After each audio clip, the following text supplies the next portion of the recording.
What's the most faked up thing a guest did in your house? I was the guest at my sister's house. We were getting really drunk with her husband, and her husband's friend. I needed to pee, and her husband told me to go pee in the bush behind his garage. So I stumbled over there and whipped out my junk and began to take the longest piss of my life. About 4 seconds and I heard a sound coming towards me. It was my sister's big, dumb, beautiful golden retriever. Jasper, the dog, is a real attention hoe. Apparently he wanted to get my attention while I was peeing, so he ran under the stream and tried to roll around in it. I pinched off the stream at great personal peril and spun around 180 degrees and let the stream go. Jasper thought this was a new game. He ran around me and started playing in the stream again. In my drunken state I started to aim off to the sides, but Jasper was not as drunk as I was.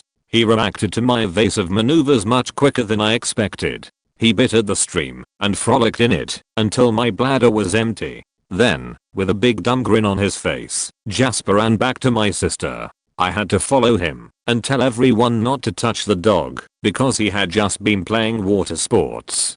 My brother-in-law's friend laughed so hard he nearly fell into the fire pit. The dog got bathed and couldn't have been happier. My sister was mortified.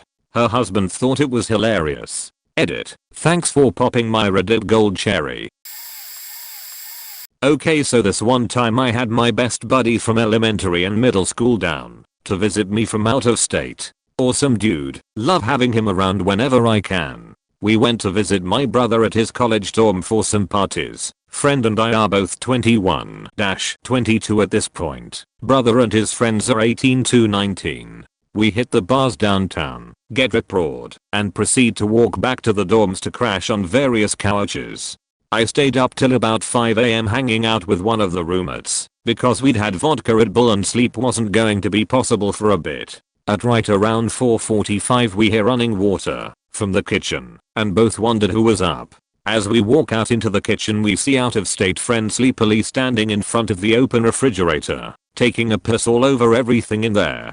I'm saying all over everything, full spray. Brother's roommate and I both simultaneously ask, but why? Out-of-state friend says wanna suck it, and then goes unconscious. By far the worst thing done to anybody's place that I've seen personally. Point in his defense, out-of-state friend replaced everything in the fridge and cleaned it out to the extreme before everyone else woke up the next day. Probably ended up cleaner than it had been in years. All of bro's friends say it's one of their fav stories from college. Edit. Let the record show that my brother has been my roommate for the 8 years following the piss incident, and he suggested I post it. Most recently was a good friend's girlfriend. I love him to death, and I miss hanging out with him, but I think his girlfriend is a cunt, and she's not welcome in my house. I'm the kinda person that feels someone's home is sacred. You show them respect when you're in their home, and expect respect from those who come into your home. They came over for game night. Mind you, this is my second time ever meeting this bitch and I already did not care for her, but he was happy to be seeing someone, and I wanted to give her another chance. I should preface, there are 2 bathrooms in my house. One is the public bathroom, middle of the hall, for everyone. My roommates are in charge of keeping this bathroom clean, and generally do a good job. The second one is my private bathroom in my bedroom, which is the master bedroom. No one uses that bathroom but me. Now I will fully admit, my bathroom is kinda gross, but again, it's my private bathroom nobody should be seeing. Also I close my bedroom door when I have guests over. So this bitch gets up and says she has to use the bathroom. She's gone an awful long time, then comes back and just goes, "Your bathroom is disgusting." Just so you know, I thought my roommates had cleaned the main bathroom, but I could be wrong. So I apologize and say, well, my roommates are usually good about keeping it clean, but you know we all work a lot and don't always have time to. No, the hallway bathroom is fine. Your bathroom. I wanted to see what your room was like, so I walked in and looked around. Your bathroom is faking gross. There is no excuse for that. Respect for my friend, who I've known for 18 years, is the only reason I didn't kick this bitch out of my faking house. Who the hell did she think she was? My bedroom door was closed. Who does that? as a guest in someone's house, goes through and gives themselves a private tour without asking the host, then criticizes them for their own private areas that they'd closed off. This is like, I'm not very easily offended, but this she just pissed me off hard. I miss my buddy a lot, but they've been together for a year now, and there's no getting rid of her. I refuse to hang out with him with her around. Gonna preface this by saying I can't prove a thing. Anti-W, bad animal abuse. When my boys were around 8 to 10, they had a sleepover for 5 boys from the neighborhood. One of the boys was weird. Know how you sometimes get that hair on the neck feeling about some people. So I didn't like this kid. Tried not to have him in my house, but he had to be included in the sleepover because neighbors. We had 2 kittens. The original idea was a tent in the backyard, but the weather wasn't good, so the tent ended up in the middle of the den. 2-story house. Upstairs were bedrooms and bathroom. Downstairs was the tent in the den and a guest bathroom. After all the kids went to sleep, I went upstairs to my bedroom. There was no reason for any kid to be upstairs during the night. When I woke up in the morning, there's water coming from under the upstairs bathroom door, and the door is locked. I pound on the door. No answer. I run downstairs to check on the boys. All still in the tent, but there's water raining down through the ceiling and onto the tent. I grab a screwdriver and run back upstairs. Pry open the bathroom door. Water is running in the bathtub, and there's a dead kitten floating in it. I turn off the water, lay down some towels to absorb the water, shut and lock the bathroom door, run back downstairs to check the kids again. All still asleep. I wake them up, tell them there's been an accident with the plumbing, get them out of the water-soaked den, into their clothes, and send them home. Except this weird kid. He refuses to leave. I settle my boys, and the weird kid who will not leave, down in front of the TV with some breakfast. Go back upstairs to sort out the bathroom, and the poor dead kitten. I have no idea what happened, but I don't like what's running through my mind. I lock myself into the bathroom, so the boys don't wander in. I'm mopping water, and wondering what the fuck I'm gonna do with the dead kitten, and how the hell I will ever explain this to my kids, when, guys, this weird kid starts knocking on the bathroom door. Conversation through the door. I need to use the bathroom. Use the one downstairs. I want to use this one. Go downstairs. What's wrong in there? Do you need some help? Is something wrong? I can help you. No. Use the bathroom downstairs. Oh, have you seen the kitten? I can't find him. I'm sure kitten is around someplace. Go downstairs. Can I come in the bathroom and look for the kitten? Guys, I freaked the fuck out. Creepy sadistic bastard. I don't care if he was only 8 years old. You need to go home. My parents can't come get me yet. It's too early. Then walk. It's only half a block. I'll call your mom and tell her you're coming. I unlocked the bathroom door to get that weird faking crazy kid downstairs and to call his parents. I had to body check that kid to keep him out of the bathroom. He literally tried to run around me.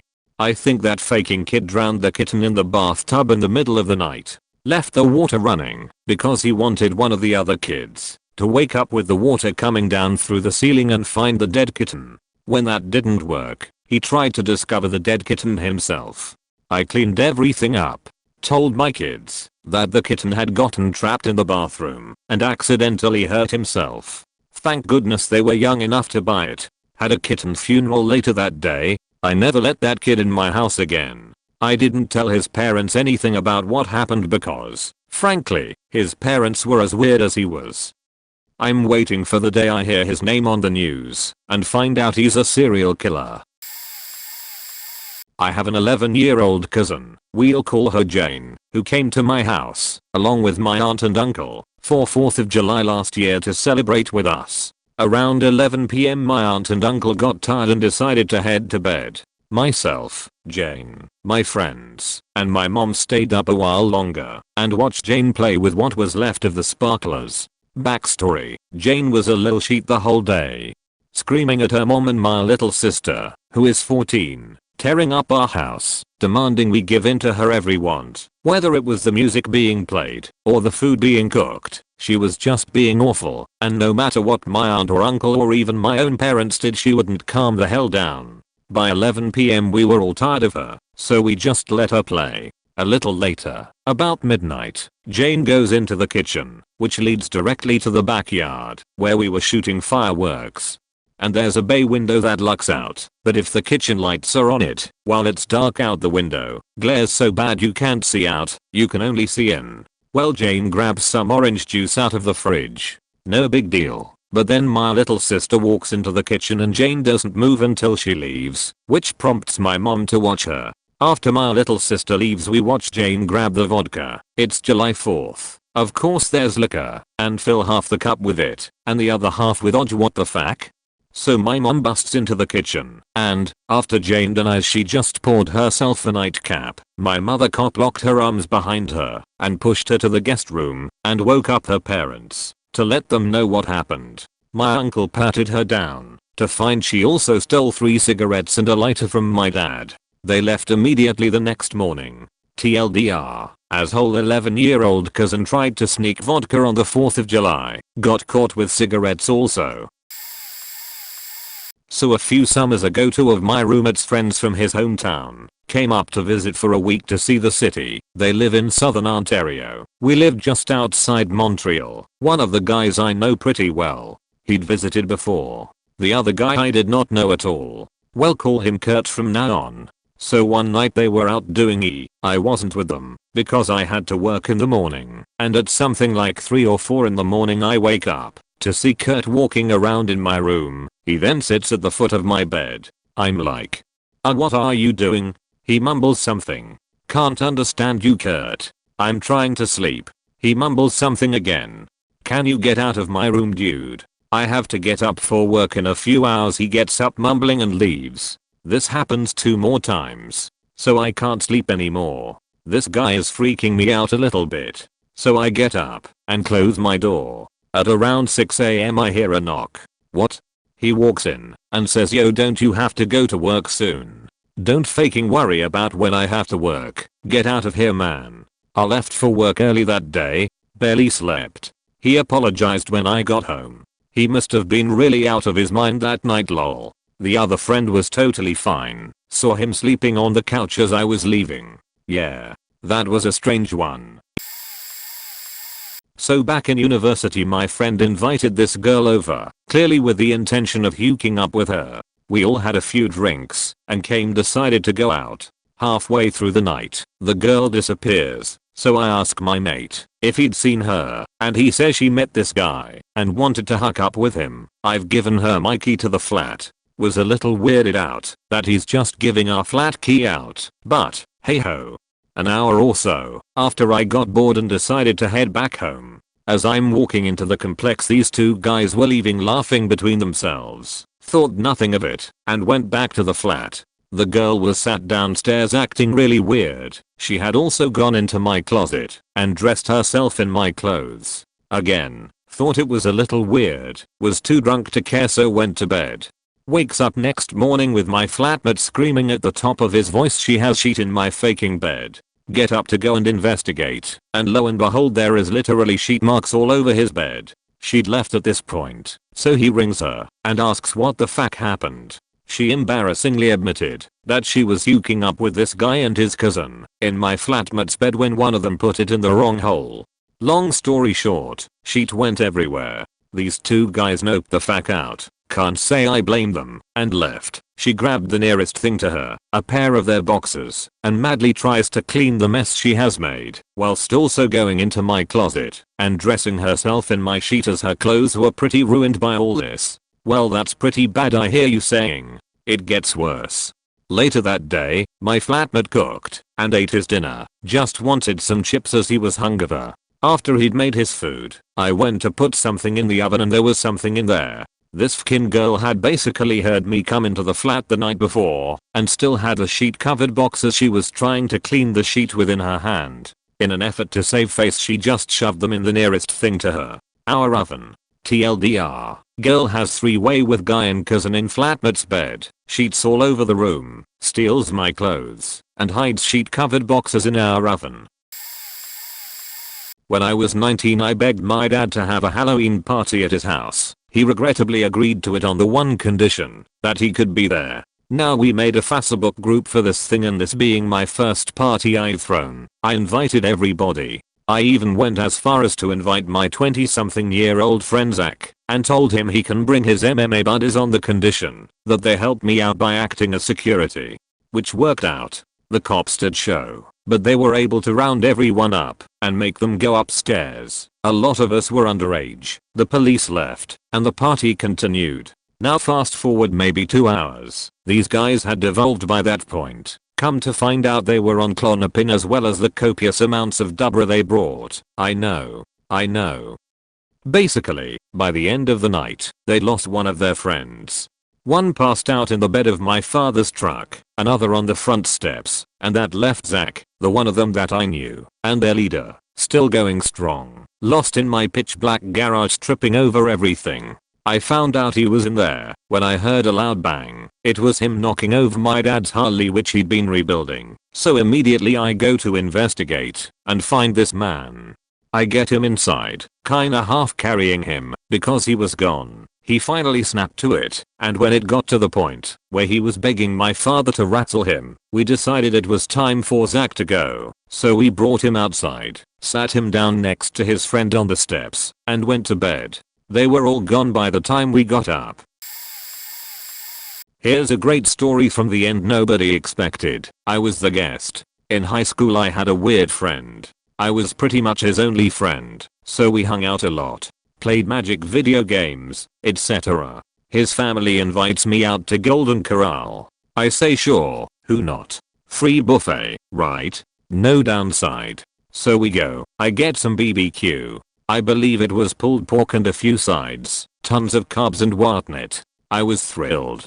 Coincidentally, this is also the story of why I will never eat at Golden Corral again.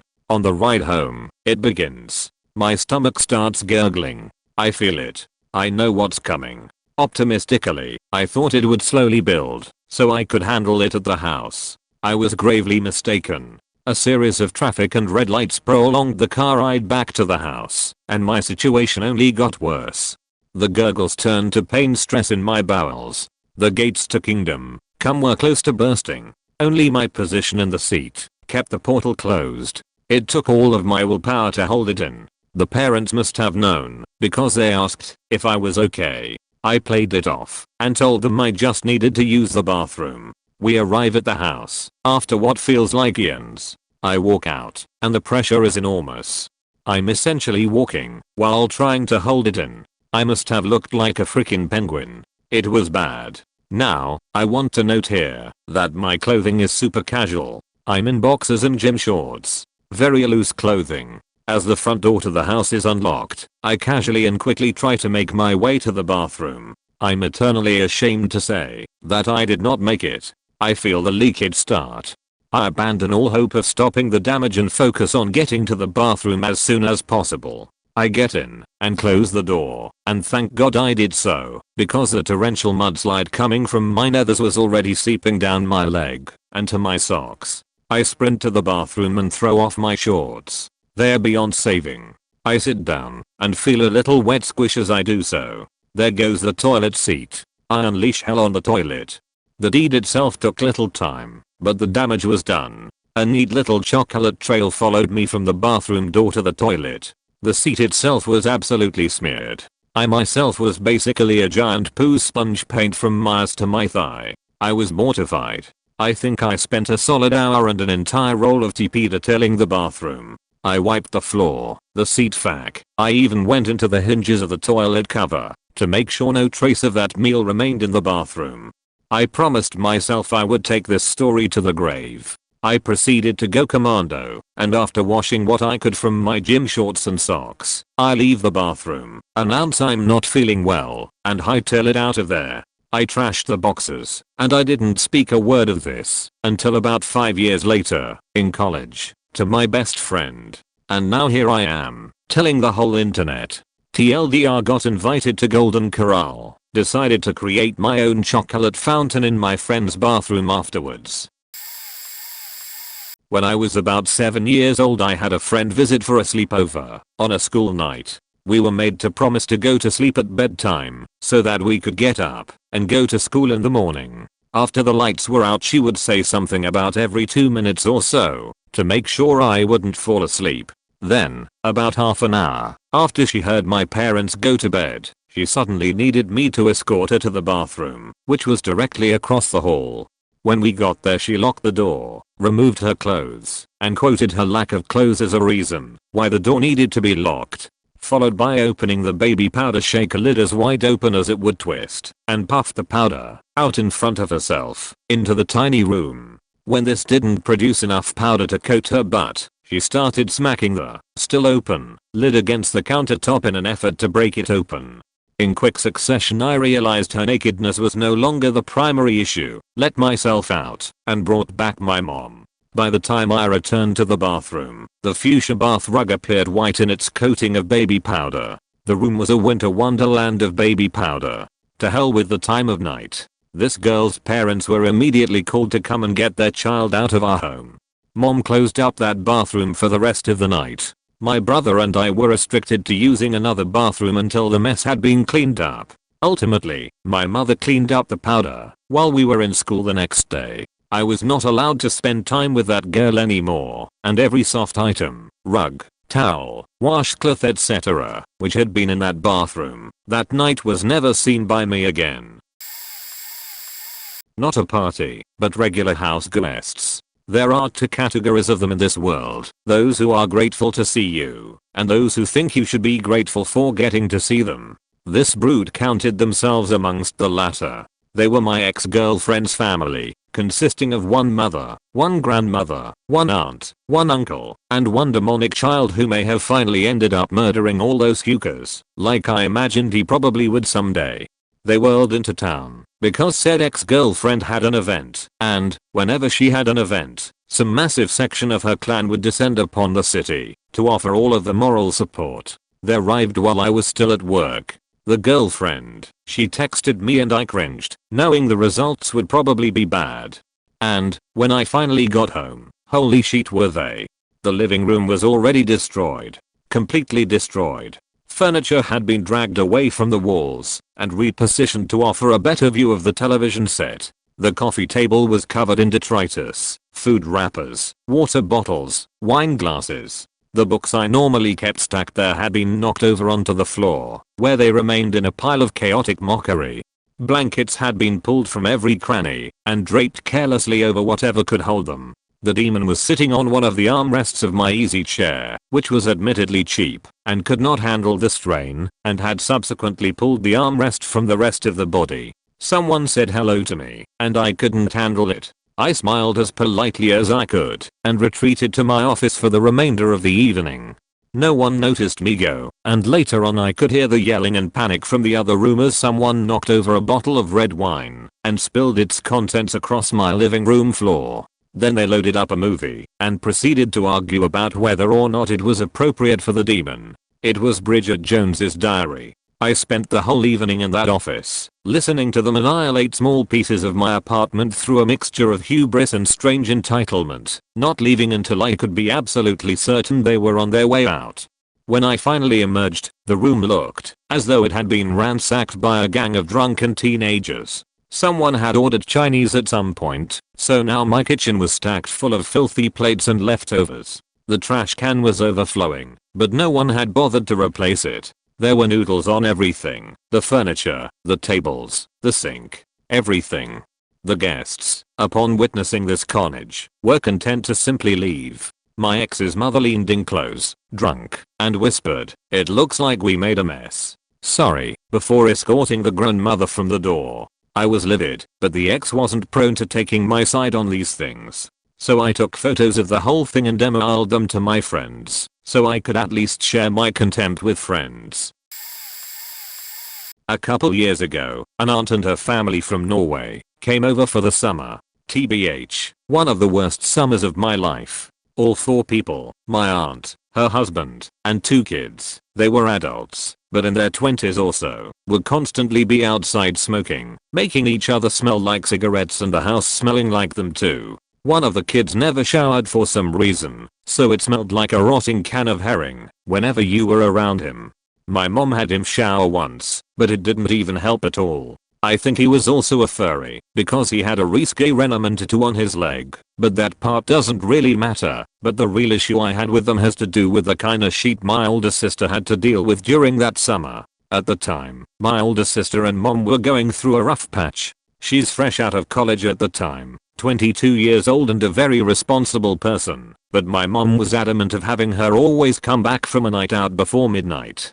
Back then, my mom was super strict about this, and whenever my older sister couldn't make it, shit would break loose and my mom would berate her for it. Now with my aunt and her family around, my mom practically had a group of yes men to agree to whatever she was saying. My aunt was the worst offender of this. It came to the point that my older sister told me in secret that she would be running away for a while.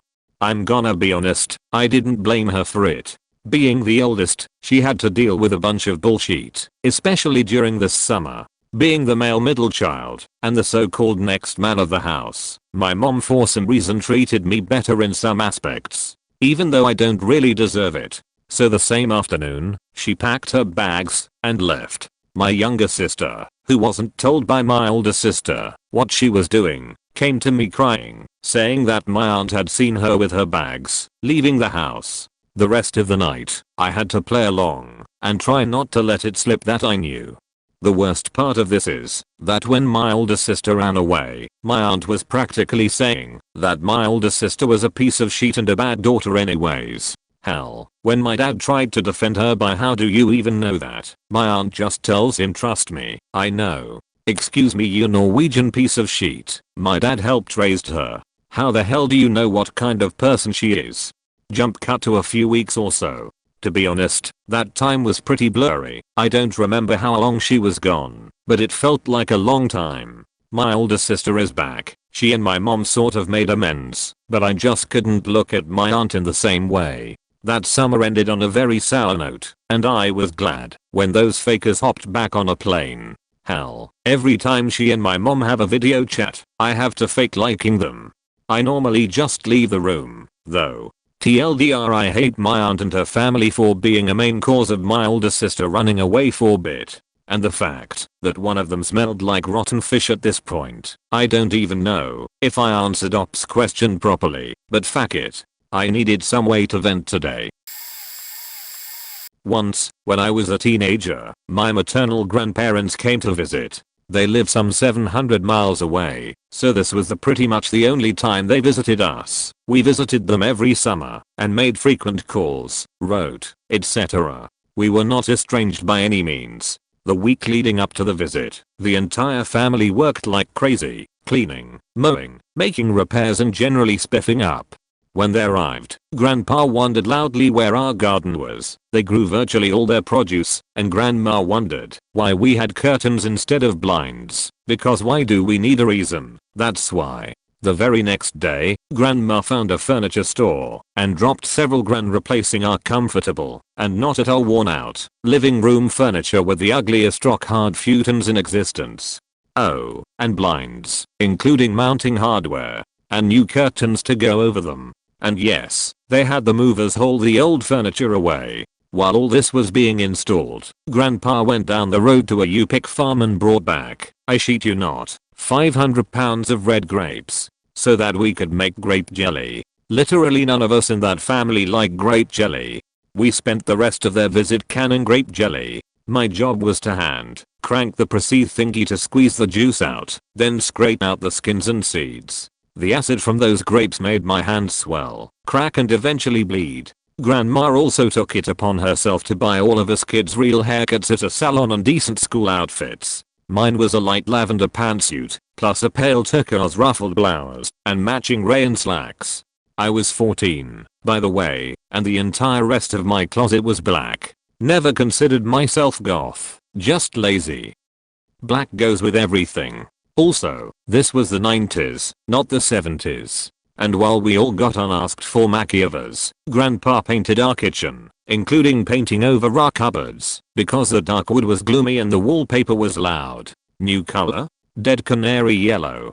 We loved our grandparents, and at no point during their trip was I aware of angry feelings or fighting, but I do remember just being baffled as to why they were redecorating our house. The day they left, Mom saw them off, then burst into tears. She pretty much cried for the rest of the day. We couldn't afford new furniture and the store wouldn't take the futons back, and had already disposed of our perfectly good original furniture, so we were stuck with those ugly as things.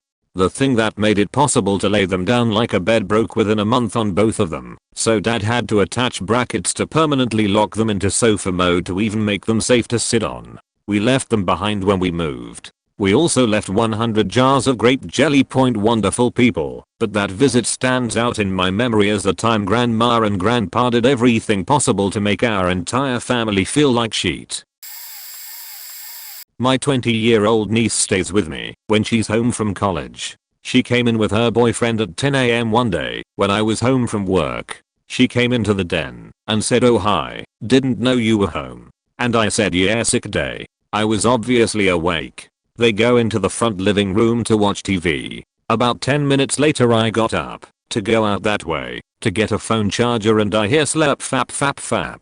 I thought my dog was into something, so I'm like, what the fuck is that sound? I look to the right and my niece is jerking off her boyfriend on my couch in broad daylight in front of my open windows, sucking his face and yanking like her life depended on it. They were so into themselves they didn't realize I was there. I shrieked so loud in absolute horror it scared the fuck out of both of them. I yelled all manner of crazy deranged things at them, like I don't need to see your boyfriend's dick. What the fuck is wrong with you? You have a bedroom. I went outside to call my husband who was no help. He just kept laughing hysterically. I came back inside and my niece was sorting mail, not looking at me or anything else. Her boyfriend was staring at the wall like a toddler in a timeout. I left the house the rest of the day. The boyfriend is no longer allowed in my house without me or my husband present. Oh, just ooh. I already posted, but I remember another one where I wasn't the asshole. My husband at the time and I were living in military housing on base. We didn't have kids, so we didn't rate a large house. What we lived in was a 2-story townhouse. Downstairs was a small kitchen, no room point for a dining room table, a 1/2 bath, and the living room. Upstairs was just a loft with a bathroom. Suitable living situation for a young childless couple. Anyway, one day a guy from my husband's unit asked if his pregnant 16-year-old girlfriend could stay on our couch for a week or two since her parents kicked her out upon finding out she was pregnant with a 23-year-old man's kid. My sister was a teen mom and that tore her up, and my mom supported her the whole way. I can only imagine how a teen mom who was shunned by her family felt. After a quick discussion, then husband and I agree that for a few weeks our couch is her couch. Well, futon really. The first night the Marine buddy stays with her downstairs. No biggie, it was a weekend anyway and he probably checked out of the barracks until Monday. The first few days were fine. We hung out together, talked, drank, except her, thank God, and generally had a chill weekend. Monday night comes around, and he's sleeping there again. We are also out of food. To make her feel more comfortable, and since she was 3 months pregnant and experiencing that weird increase in appetite associated with pregnancy, we offer to take her shopping on our dime, since the boyfriend was broke, hence why she needed our couch. Not only does that boyfriend invite himself, he starts filling our cart with some of the most disgusting, name brand, shit, ever. Like Kraft mac and cheese, but with that nasty gelatinous Velveeta cheese sauce. We were a young couple that, after bills were paid, had maybe $500 to last us a month, and we had gotten damn good at making the food budget work, and that included eating off-brand comfort foods. When we checked out our total was $325, and he threw the biggest faking hissy fit when we said that some of this stuff had to go back. Well, next month I'll pitch in half. He began to say. There were more words after that, but my brain got stuck on next month. I sat my husband down, and we had a talk. Not only was the girlfriend the one that was supposed to be staying, she was only supposed to stay for 2 weeks at most, yet here is the boyfriend moving himself into our tiny apartment alongside her. She had zero interest in being social, even if I'd invite her to the PX, invite her to play video games, or craft. I invited another spouse friend over in hopes of getting this girl to do something other than watch TV and eat. Even when the boyfriend was there she wouldn't say much. Neither cleaned, so I had to do that, including paying for and babysitting their faking laundry at the laundromat. They hadn't offered to pay rent for a longer stay. They stayed up all night watching television at an ungodly volume. Then the girlfriend had the nerve to get mad at me for listening to my radio show on Medium. The boyfriend left cups and bottles lying around full of his chewing tobacco spit. Not even solo cups. One of my actual coffee mugs. I threw it out. The food we bought, half gone a week later. When they finally left we were broke as fuck with only a few chicken breasts and a UN-size bag of rice. The boyfriend called my husband all kinds of awful names and called me a heartless bitch when we said that they both had to be gone by the end of the week, their third week there, or pay rent, because we couldn't afford to take care of ourselves and them. When bill time rolled around our electric bill, usually about $50 to $60, was $320. I don't even know how, because that apartment didn't have back the water bill that we usually paid every 3 months, because it was so low that I guess they didn't see a point in billing us until it was over $100. Came in for $250. They didn't offer to help out at all. Instead called us terrible people to everyone in the unit / at the shop. The only time I ever opened my home like that again was to a friend who was easing from the military and was moving to Missouri as soon as he did. Really enjoyed cooking. Had OCD. He was there for 1 month, kept my place spotless, and gave us money for half the bills. So I'm far too late for this, but I realized I'm still angry about this. This is long. So the TLDR is that my dog was abused by a guy living rent-free while he got back on his feet. There was a guy that a friend asked me to help out, meaning this lazy pose lounged on my couch drunk, hopped up on pills, eating everything, not paying for anything, not showing up to work because he was too ADHD and he couldn't even clean up after himself or take out beer bottles that littered his area. I worked and went to school, and I swear every time I came home he was asleep or playing PlayStation. Here's the thing, I had a very sweet dog that was kennel trained, so I never hit her, but if she got in trouble, very rare, but she was a pit bull puppy, she would go wait in the kennel until I picked up whatever she chewed. She was free to roam the house though, while I was gone, and the kennel was strictly punishment which only ever lasted 2 minutes.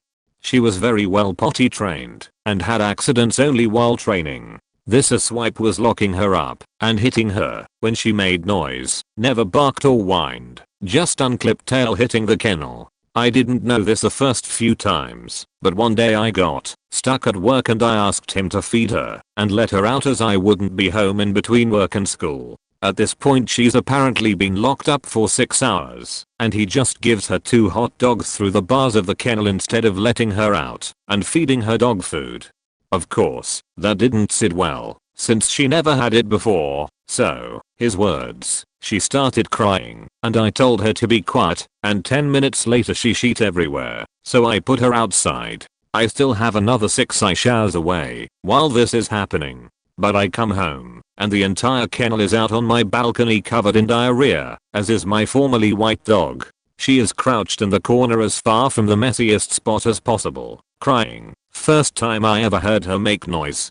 His reasoning as to leaving her like that: I didn't want to touch pup. Why didn't you let her out? She's potty trained. Not my dog. Why couldn't you at least let her roam on the balcony?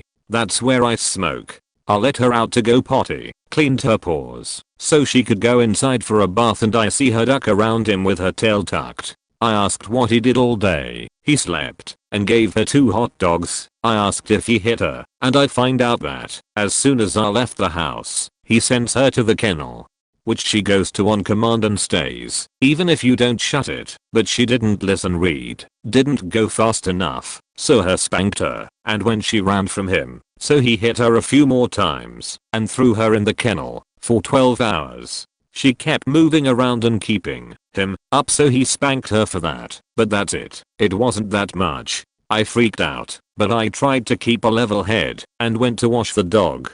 Remember how I said she had white hair? Well, it's pretty translucent when wet, and this poor thing had bruises on her bottom and her face, and scratches from being thrown into the kennel. She wasn't spanked. She was beaten, left in her own fesses on a cold balcony, still holding 12 hours worth of pee, starving, and crying. I almost stabbed this dude. I should have, but I just made him leave, and I called his friend to move his stuff out. I'm still mad. New Year's Eve party. Friend brought a friend. That person drank too much, vomited all over my living room. I figured that wasn't so bad. I cleaned it all up right away since wooden floors, sort of easy to clean up. Sure. I also thought he had expelled all the evil out of him, since he was acting semi-normal, therefore, told him to go to the bathroom to take a shower, and I got him some sweats.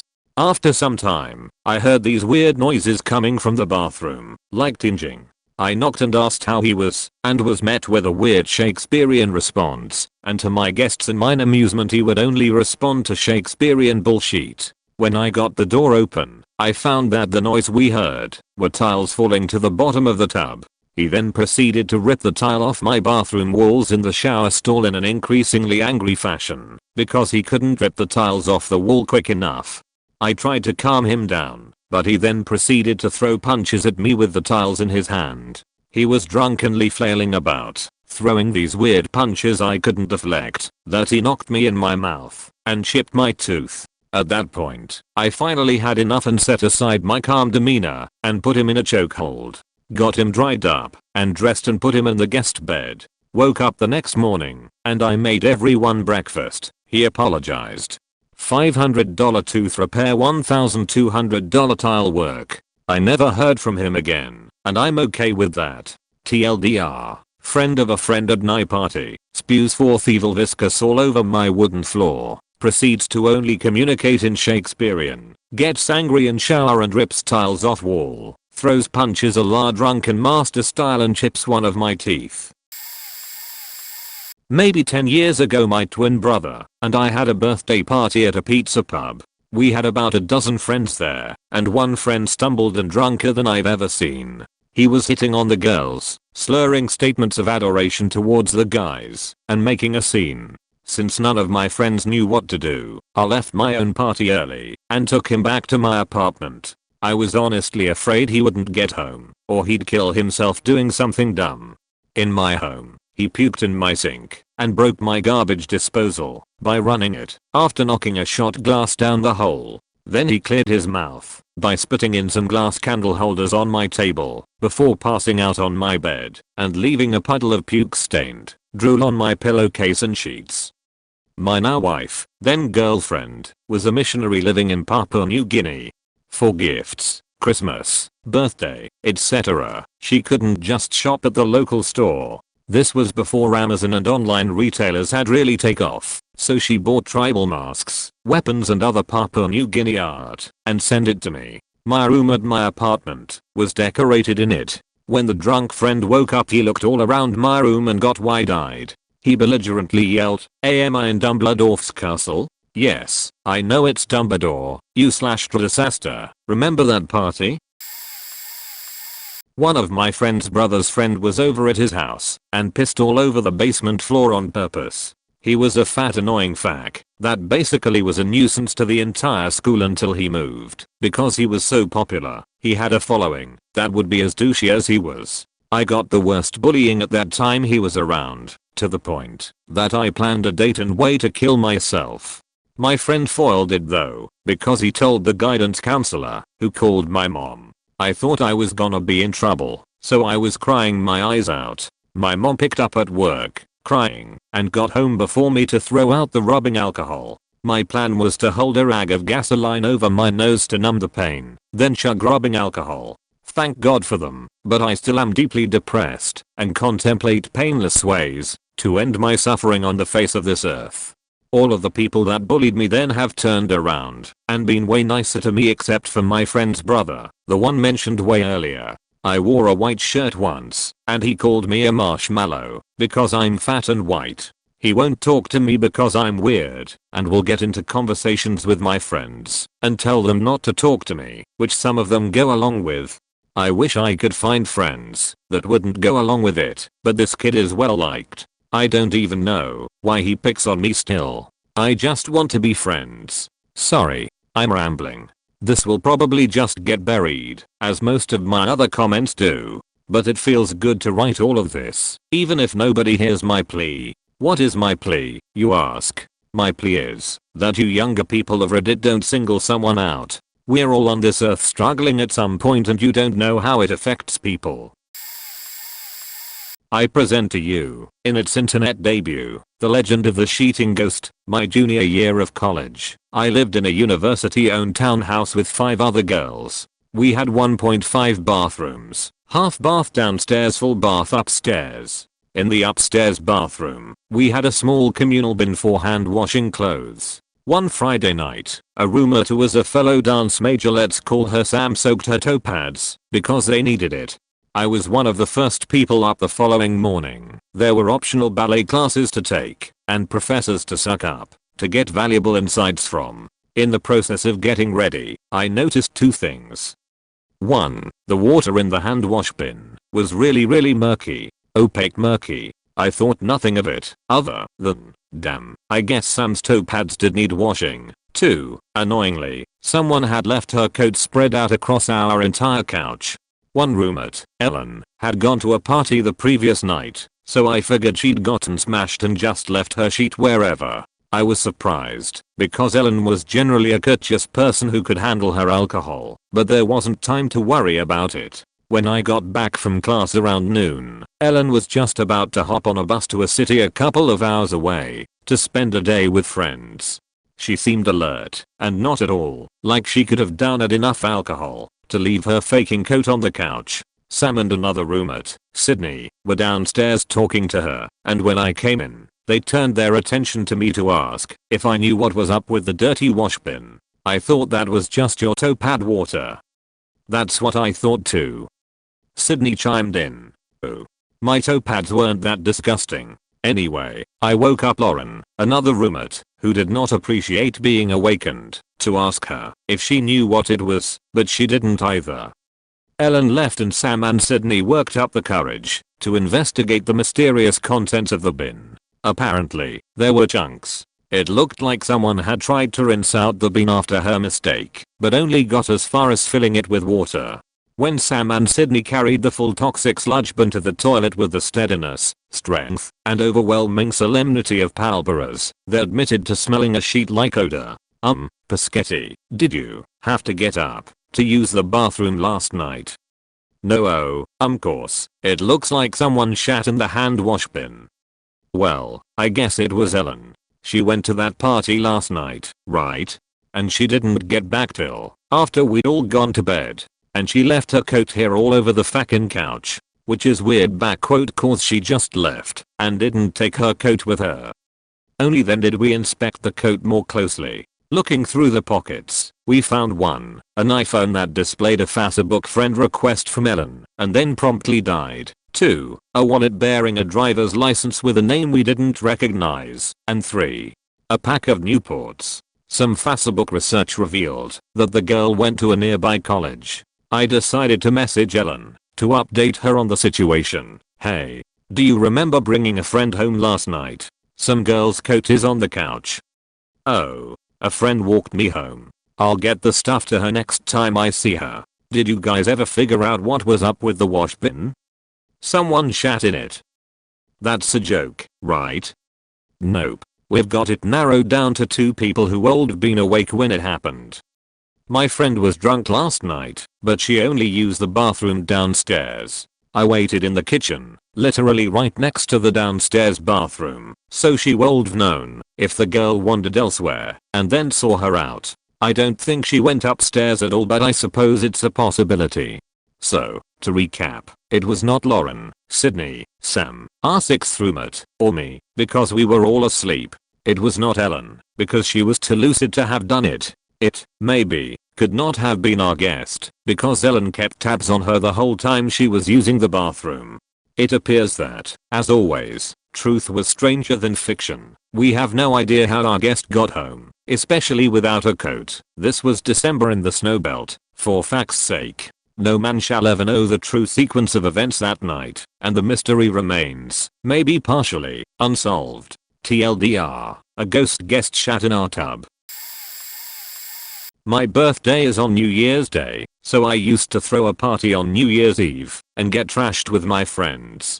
Good times. One year, the eve of 2010 I think, we had a pretty awesome party. Me, my boyfriend, our 2 roommates, and a bunch of friends from school, college. Then the friend of one roommate showed up. It was already awkward with this dude because she had met him at a bar, faked him, decided to be friends, and then offered him a mattress on her floor for a few weeks because he needed a place for a bit. So I guess technically he lived there, too at the time, though not for long after. Anyway, he had a chick with him that he had picked up at a bar, surprise. And she was absolutely wasted already. The whole talking too loud, wobbling about. I think she thought she was dancing, and still pounding back beers level drunk. I was like I was having a good time so whatever, but I did ask him to keep an eye on her, because one of my pet peeves is people just bringing random people over without a heads up. Too many bad experiences with that. Well, she wasn't a thief, thankfully, but at around like 1 AM the girl was standing near the front door, laughing at some conversation. At 1:01 AM she just fell backwards for no reason, just lost balance I suppose. Wouldn't have been too bad, the carpet was soft, except that she was standing by the door, in front of the bay window.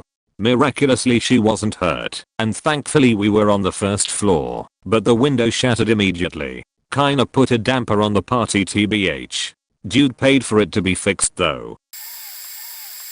I've posted it before, but it's a good story. This was at my buddy's house. I was at a house party years ago, and there were about 10 people crammed into a very small bedroom. A 16-year-old girl does her first beer bong, with room temperature Milwaukee's Best, for non-Americans, one of the pissiest of pissy US beers. She managed to finish it, wide-eyed and shaking her head in denial of what we could all see coming. She proceeds to projectile vomit every drop of liquid she'd consumed, but for some unholy reason kept thrashing her head around, as if to deny it, or make it not happen. I've never seen so much throw up in my entire life, and since she was more or less in one corner of the room I don't think there was a single person in there that didn't get hit by the explosion. My best friend, whose room it was, took the brunt of it.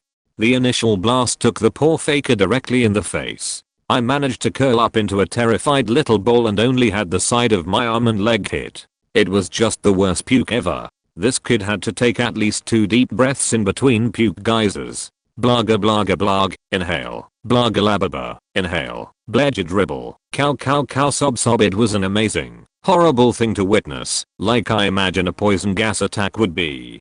Everyone reacted as though someone had dropped a grenade.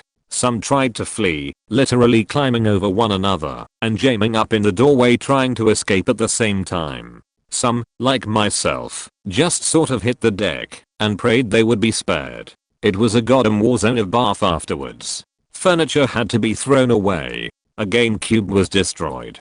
Afterwards, this poor girl just looks around in horror at what she'd done and breaks down into the most choking sobs I've ever seen. It took us a little while to feel bad for her, but, of course, it could have happened to anyone. TLDR, vomit grenade. Edit. Everyone keeps saying GameCubes are indestructible. There comes a point where every console owner has to look down at his soggy, vomit-covered, beer-stank GameCube and cut his losses. Might it have still functioned? Folks, that thing was a legitimate biohazard, and my best friend got puke in his eyes. Our priorities were elsewhere. I like to believe that, if that gaming system was sentient, it would understand. Okay, this will no doubt get buried, but I need to tell it. My former best friend called me one day and asked if she could come down for the weekend. I had plans, but told her she could absolutely tag along, thought it would be fun. I was so wrong. We went to an oyster roast at a local vineyard and each got our own bottle of wine to drink there and hen a couple to take home. I had a couple of other friends meet us back at the house and we had dinner and a bonfire. Everything was going swimmingly. Obviously, everyone had a lot to drink, except my husband who had to work that day, Didn't go to the oyster roast and only had a few beers while tending the fire. We move the party inside, play Cards Against Humanity, then I decide to call it a night. My husband tells me the next day what went down after that. My friend, who is a woman and engaged to a woman, started feeling up my other friend's boyfriend, but when he went to bed, they were also staying with us. My friend tries to blow my husband, who refuses, tells him he knows he wants it, then gets naked from the waist down, pisses herself, throws up on my dining room floor and passes out there where I find her the next morning.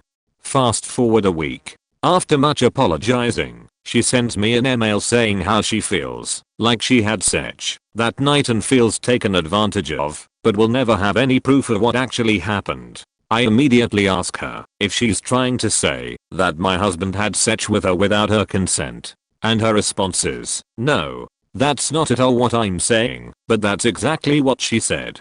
And it was then that I cut off all contact, blocked her from everything and was done. Anyway, this is super long, and even though it happened 8 months ago I'm still so mad about it. I'm shaking as I write this long, probably confusing story. As a bonus, when I went to change the sheets on the bed she slept in, she had pissed all of it and ruined the mattress. The end. When I was in college I had a crush on this girl in my circle of friends, but was too awkward/shy to really do anything about it. Some weekday night I'm doing German homework and get a call from her saying she's coming over to see me. She seemed sorta drunk, but I said whatever, I'll finish the homework and we can hang out. She shows up within 30 seconds, so I'm assuming she was outside my house and is faking trashed. Mind you, this is like 9 PM at the latest on a Tuesday, but hey, college.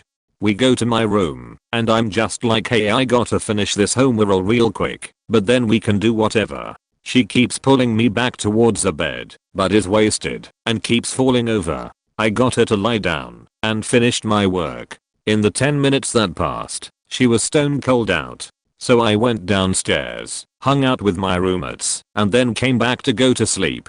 She's half on the floor and not moving. So I push a few pillows under her head and give her a sheet and blanket.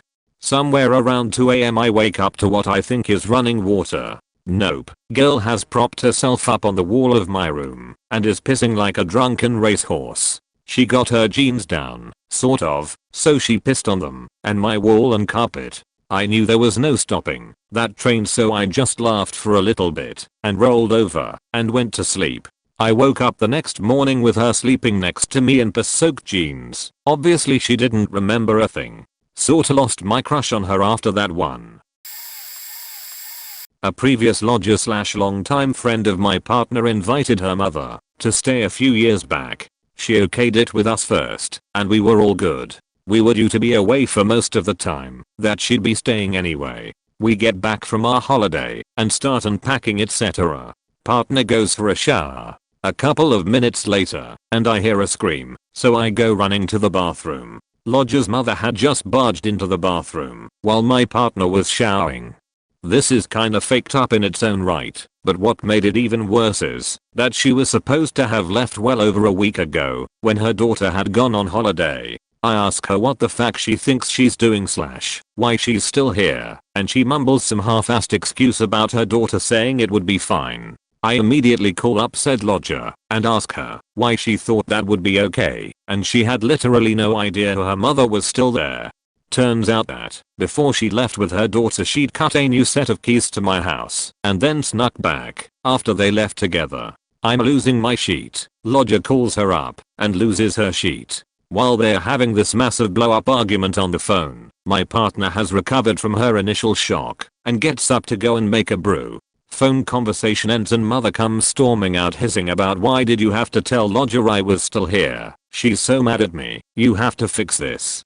She then proceeds to mock strangle my partner whilst telling her she should have just told her to leave. It's at this point that I dragged her to the door by the collar and throw her onto the street, chucking her suitcase out after her. Still got the locks changed just in case, and we made it crystal clear with the lodger that her family was no longer welcome. Legit seething again just recalling it. When I was 21 I had some friends over to my apartment in the basement of my grandmother's house. We proceeded to play beer pong and get drunk all night. Everyone passed out without issue, but at 8 AM the next morning my grandmother wakes me up and says that none of our cars are in the driveway. Mind you, we live about 0.5 miles off the road through woods in a very sparsely populated area, so it would have taken a lot of time to walk to steal all 3 cars. So I get up and see that everyone is gone, but since they all drove their own cars it still doesn't add up.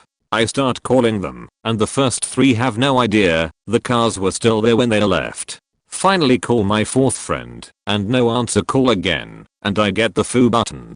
Finally call a 3rd time and he answers, says he will be at my house to get me in 2 minutes. I then hear the very distinct tone of my Jetta tearing down the road off in the distance, and then bumbling down my driveway.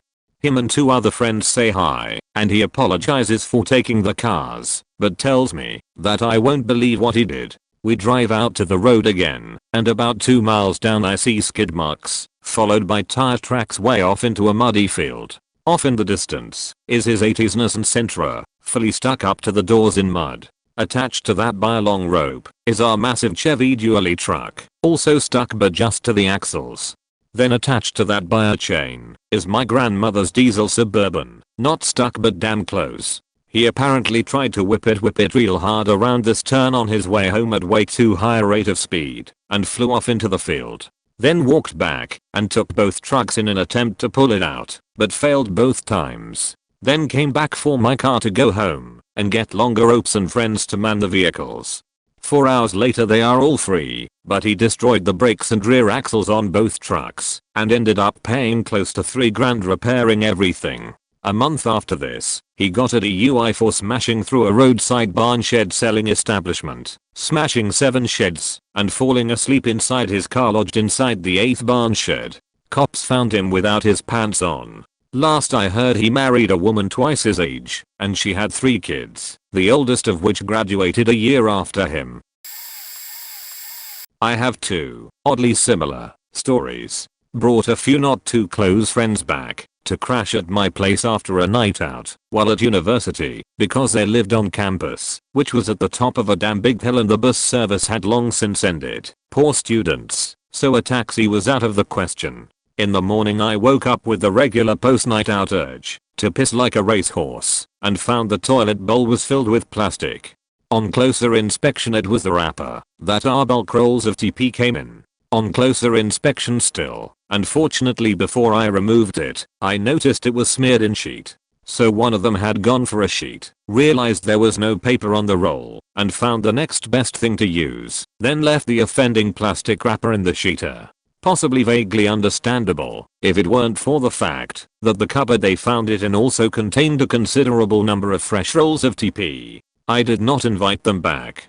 I returned back to my shared flat after being away for a couple of weeks on a business trip to find my housemate hosting a party, totally cool with that, where they were all huffing balloons full of nitrous oxide. Not quite as cool, but I'm not one to judge. I went to bed while the party was still going as I was jet lagged to fuck, and they took it elsewhere. The following morning I got up, crossed the hallway to my personal bathroom, housemate had an ensuite, and showered. I went to grab my towel from the towel rail and, praise Zordon that I did, noticed something amiss with it. There was a fetid sheet smear across my bath towel. Once again a house guest has used the next available implement to wipe there as given an empty roll of TP, and once again there was a cupboard full of fresh rolls in the bathroom. Those guests were banned from the flat and my housemate bought me a new towel. Man, used to have a party house in my 20s. We had a foosball table in one corner and a keg fridge dispensing beer made by a couple buddies who had a brewery running in their university lab. Biosystems engineering, it's a thing. 4 guys who were friends of my housemates were over for a bit one night while we weren't there, which wouldn't have been that unusual an occurrence. Our house was open to a lot of people, and we liked it that way. Usually it was no problem. We came home from whatever party we were at to find these assholes had kicked in a bunch of the drywall around the foosball table. Just chunks of drywall kicked out of the wall, all below waist height, along one wall behind the table. And not like oh shit, I didn't mean to kick a hole in the wall, we better not do that again. Like 3 or 4 foot sized holes over the stretch of 6 feet. The most responsible, maybe least churlish, of the four came by to apologize and tell us he'd help fix it. I used to paint interiors for a living, so I knew how to fix it, and at least he had the good grace to ask me what materials would be required and tell us he'd pay for them. One of said materials was an 8-foot x 4 sheet of drywall. I remember him agreeing to get it and asking how will we get it here? I'd been pretty calm up to that point, but that was where I kinda lost patience and started yelling at him. We. Fuck do you mean, we? I don't give a shit how you get it here, just get it here. Ah, good times. Miss that apartment sometimes. My roommate's drug dealer was at our apartment for a deal. He left. About 30 minutes later he came back, pounding on the door, to be let back in. His face was bloody. He explained that he left our place to do a deal in the parking lot across the street. The customer punched him in the face and robbed him, so he came back to our place to clean up. He was so frantic and distraught that he couldn't remember which apartment was ours, so he went through several apartments, high on drugs, bleeding profusely, banging on their door, and then running away when it wasn't us who answered the door. He had braces, and that was why his face was so bloody. The punch to the face had mangled his braces, and the twisted wire was cutting up his mouth. I told him he needed to go to an ER or quick care or something, but of course he was a druggie with no health insurance and didn't want to risk police involvement. Instead, he opted to rub several grams of cocaine all over his mouth, smoke a bunch of crystal meth, take a bunch of painkillers, then go into our bathroom to rip his braces off with pliers. This process was obviously quite painful. It took him a couple hours with much screaming and many breaks to smoke more meth and rub more cocaine all over his mouth. I went to bed because I had work the next morning. When I woke up he was gone, but before I could use the bathroom I had to use a bunch of bleach and clean up all of the blood that was everywhere, because of course he didn't clean any of it. Flatmates come home with a couple of guys they met at the pub up the road. We have a few drinks at our place. Everyone's pretty tanked. Bit of singing and dancing. Standard Saturday night fare. After a while I head back to my room and leave them to it, and an hour or two later I hear them all head back out to catch an Uber back to the clubs. At least, I thought it was all of them. Stagger through the dark to the bathroom at about 3 AM. Pretty sure everyone is still out having a good time. I see a pair of unfamiliar pants on the floor in the bathroom doorway and think that's a bit odd. Flick on the bathroom lights and am met with a scene that is permanently scorched into my retinas. There is some kind of chunky liquid sprayed all over the toilet, the floor, the sink, the bathtub, bits splattered on the walls. I'm not immediately able to discern if it's chunky puke or liquid sheet. I'm not particularly keen on finding out. Take a step back onto the carpet and feel something slightly damp underfoot. There are brown footprints leading out from the giant puddle of liquid on the bathroom floor. At this point I've completely forgotten why I got up in the first place. I start walking back through my house back to my room, which involves walking through the living room. As I do so, I spot the owner of the pants. Here's one of the guys my flatmates came back with, face down, passed out, half lying on the couch, half kneeling in the floor, penis greeting me like a full moon on a clear night. He's breathing, so at least I'm not adding dealing with a dead stranger in my lounge to my list of things I never want to do at 3 AM again. Proceed back to bed. Mess and mystery human can wait until the morning. Get up the next day and find my flatmate had already sorted it out and vowed never again to bring home randoms and leave them unattended. I buy him a McMuffin and all is right in the world. I've never had anyone pee in a corner, but when I was in college on student exchange, I lived in a dorm with a bunch of flats with kitchenettes and individual bedrooms for a few months, and it was rife with petty ridiculousness. My roomies were all girls from European countries and they were great, including the Parisian girl. Her French friends were not so great, however. Background: I speak French, Anglo-Quebecer. We were having a big gathering in our kitchen.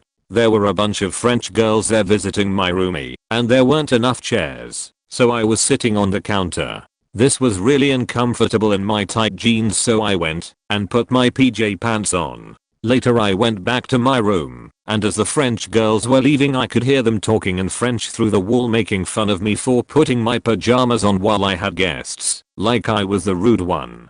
And I wanted to stick my head out my room like, oh y'all know I speak French, are you fake and serious talking shit about me in my own house? These were the same girls who called my Quebecois French accent cute like a little kid's on another occasion, so I already knew they were condescending sheets. Whatever is holes, at least I don't sound like I'm talking underwater.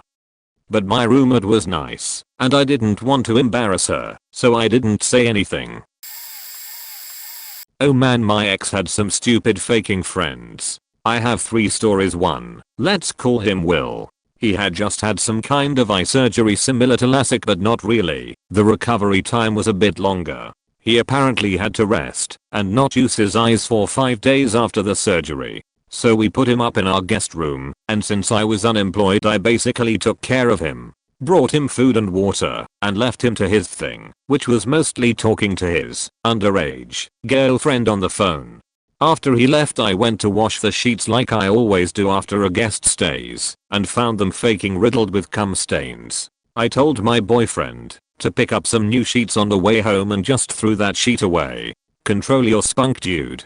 2, well, call him Jeremy. I was in the Christmas spirit and decided to make a bunch of cookies for my new coworkers. I spent all day making cookies. There were 6 different kinds of about 3 to 4 dozen each. BF's little cousin was over visiting and was excited to try the peanut butter cookies I was making, but because he dough had to set in the fridge they were going in the oven last. Ended up baking them after he had left. Sorry kid.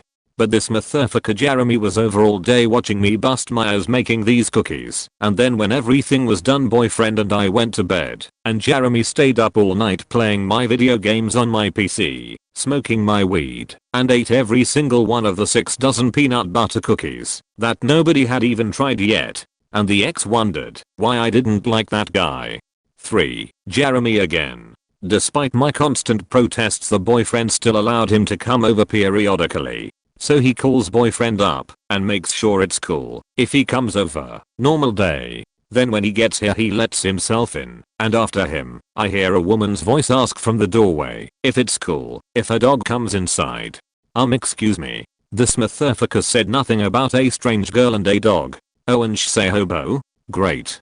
Don't get me wrong, I love dogs, but our cat was very afraid of dogs, so we didn't see her for 2 days once she found somewhere to hide. This motherfucker, not my place, was living with my now ex-girlfriend and her brother. He had drunk people over every night. He was an alcoholic, and you could count on him bringing his worthless friends over at bar close, 2:30 AM on the dot. Now this was my home at the time, so I like nice things. He didn't care so much. Replaced the shower curtain 3 times in 2 months due to drunk people falling over while pissing and grabbing for whatever they could reach. The glass on the front of the oven got broken from a drunk person kicking it. Might have been said brother. The bathroom door was splintered and unclosable from a drunk dude kicking it in because he needed to pee while someone was cheating. The front door's frame was destroyed from some drunk bitch coming over to argue with her alcoholic cheating boyfriend. There were about 6 new holes in the walls from people punching them. In said 2 months I stayed there. Beer was spilled on the carpet every single night due to a drunk idiot knocking full cans over and leaving them on their side. Some dude after work went to the bar, came to the apartment, and proceeded to throw a pocket full of staples all over the carpet because he didn't want them in his pocket any longer. The window, which had a note on it saying to keep it closed, was left open numerous times, letting her unspayed female cat out till it finally came home pregnant from some back alley nasty cat. And said female cat constantly pissed on the carpets and anything else she could find, including clothes, bedding, towels, walls, everything. It reeked in there. Finally had enough and had to break up with her when I realized she didn't always understand the problem of why I was upset about living in that environment. So not my place, not my rules. But I did pay rent and was not going to put up with that shit any longer. When I had a job I had to wake up early for every morning. So I left and haven't looked back and have hardly talked to her since the day I left. Still friends on Snapchat and I see nothing has changed. What a sad boring life. First off, I'm somewhat the bad guest, but went to my best friends in the neighbor state one time. Asked beforehand if I could bring an acquaintance he never really knew, so maybe they could become friends. Friend I brought has been through some shit, and at the time was in quite the negligent escapade with his parents, his own doing. My good buddy allowed us to come stay. Now he had a cat, RIP Gargoyle, that was terminally just faked up all around. Drinking for a night and Catman comes around dumb as troublemaker brings up topic that all cats land on their four legs, no matter their illness.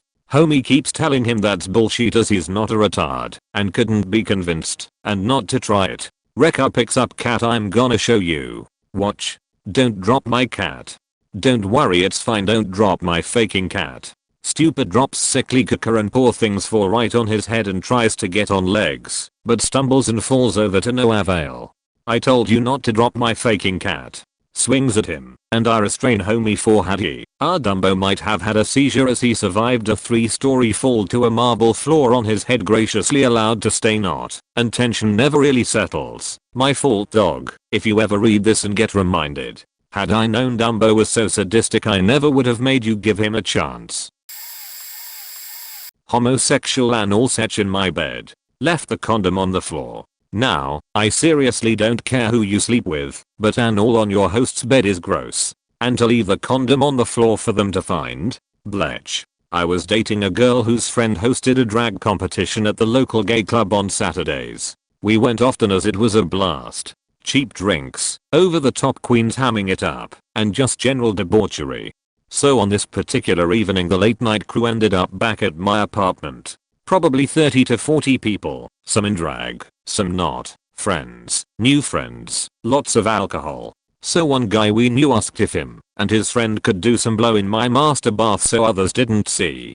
Cool. Back room, just wipe the counter off when you're done. Time passes and I think nothing of it. An hour or so later I go to use the front bathroom and it's occupied. Go to use my bathroom and find my bed, which was made when I left that night, in shambles, with a condom on the floor. I pick the condom up with a pen and walk out to the party, kill the music, and ask who's the fuck is this? Who faked in my bed? Now, I was pissed, but not I'm gonna fight someone pissed, more of clean your spudge up and apologize pissed. So the guy who was doing coke was looking a little sheepish, and I was eyeballing him.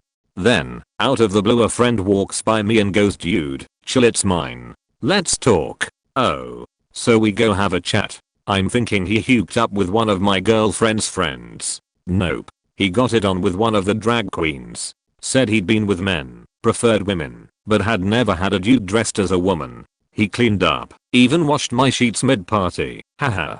That was my last bring the drag queens home after party though. Had her edit. Typing is hard. My friend once brought some girl back to my house about 2 AM. I get out of bed because I hear something, and the two are in my Florida room counting a shit ton of change that's spread out everywhere on my glass table. Apparently the girl had stole some donation container from the local Hess gas station and my friend picked her up from his own drunken walk back from said gas station. I wake up enough to realize this girl is most definitely either a basket case, a drug addict, or as I find out later, both. I tell her to get the hell out of my house and she refused to leave until I let her use my phone so she can call Skeet. I say no, get out, and she wants to use the bathroom, so I say fine, it's on the way out. The girl doesn't even shut the door or turn the light on, so we can hear her pissing.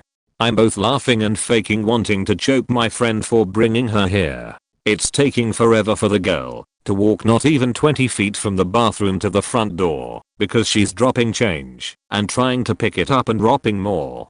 Finally I see her out and she proceeds to beg to use my phone to call Skeet. I tell her to go to Walmart and use their phone. It was like a 5-minute walk from my house and she tells me she's not allowed in Walmart.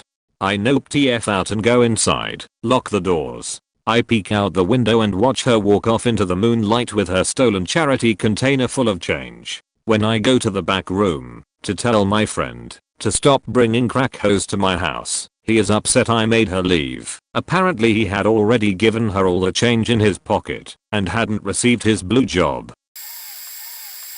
A grown-ass woman and her wife stayed for like a week in my apartment. The wife goes home. The woman gets to hear how badly abusive my best friend's parents are to her and proceeds to pace aggressively and rubbing her fists in one another.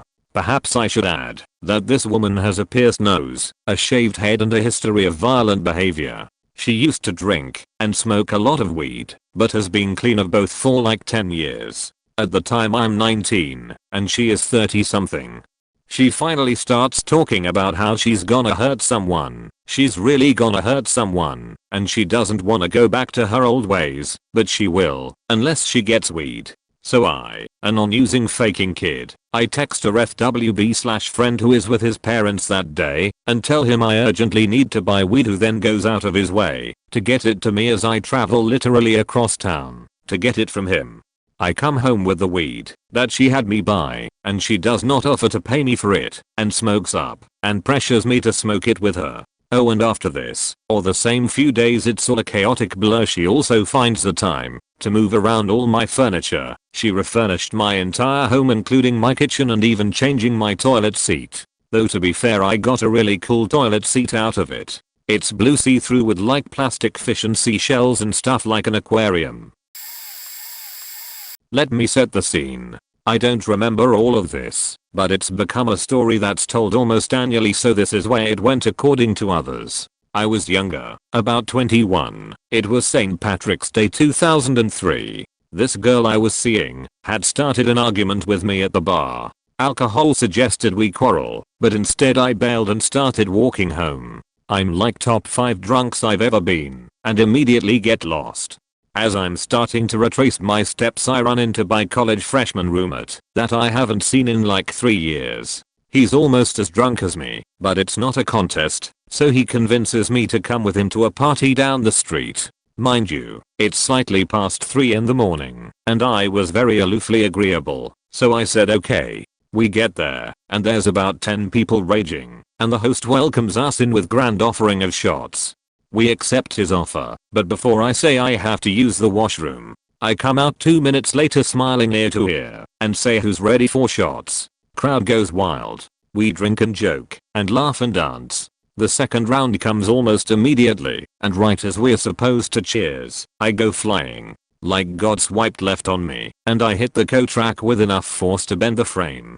I'm collecting myself and apologizing to the co-track for my intrusion when the host rains down upon me. He's swinging and suddenly we're in half a fight because I chatchered the co-track between us and he's pissed. He throws a swing and it connects with the co-track and he mostly definitely breaks his hand. My buddy and the crowd suddenly realize what's going on and he starts beating the shit out of this poor dude. All the while I'm trying to fix his co-track. The host's girlfriend escorts us out while profusely apologizing for his actions, and my buddy stays behind to sort things out. The next day he told me what happened. Apparently, I went to the bathroom and threw up everywhere. The sink, the bathtub, the bathroom counter. I'm talking all over the toothbrushes, the hairdryer, the floor. Essentially every spot except the toilet. What an asshole. I'm the worst. I play in a band who all live in a house communally. It's not uncommon for us to open our home to touring bands so that they have a couch to crash on and a filling breakfast in the morning before getting back on the road. We got a call last minute from a friend who ran a venue asking if we could open for a touring band from Michigan and agreed. Being a last minute show with no promotion, it ended up being a show for just us and the touring acts to play for each other, but we had a good time and made sure to buy some merch off of them so they at least had a few dollars in gas money. We stopped on the way back to the house and picked up a couple of 6-packs, and the $2 change ended up on the coffee table in our upstairs living room. The band set up their sleeping bags on the couches in the downstairs living room and crashed there for the night. There were 2 acts on tour together. One was a solo act and the other a 2-piece that was sharing a ride.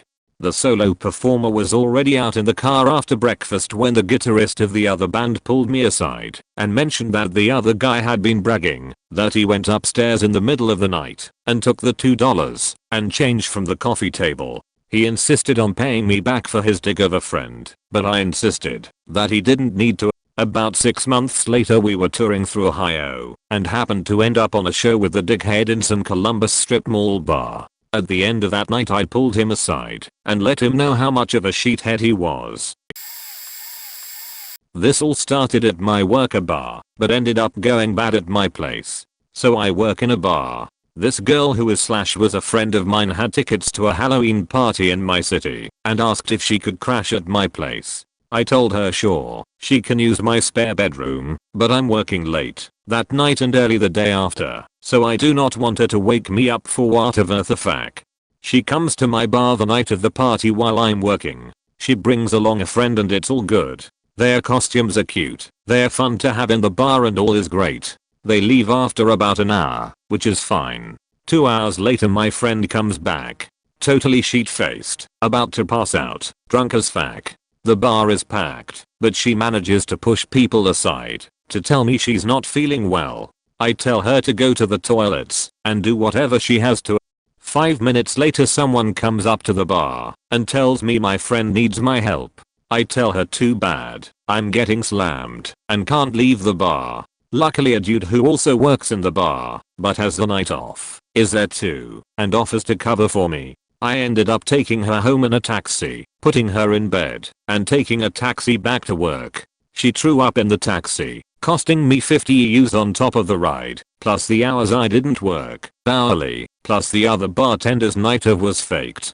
When I got back home after a tiresome shift, she had puked on my bedroom floor. I cleaned it, slept on the couch, and got up for my early shift, feeling terrible. My friend left while I was at work, didn't say anything for about 4 days until I phoned her, because I was raging inside.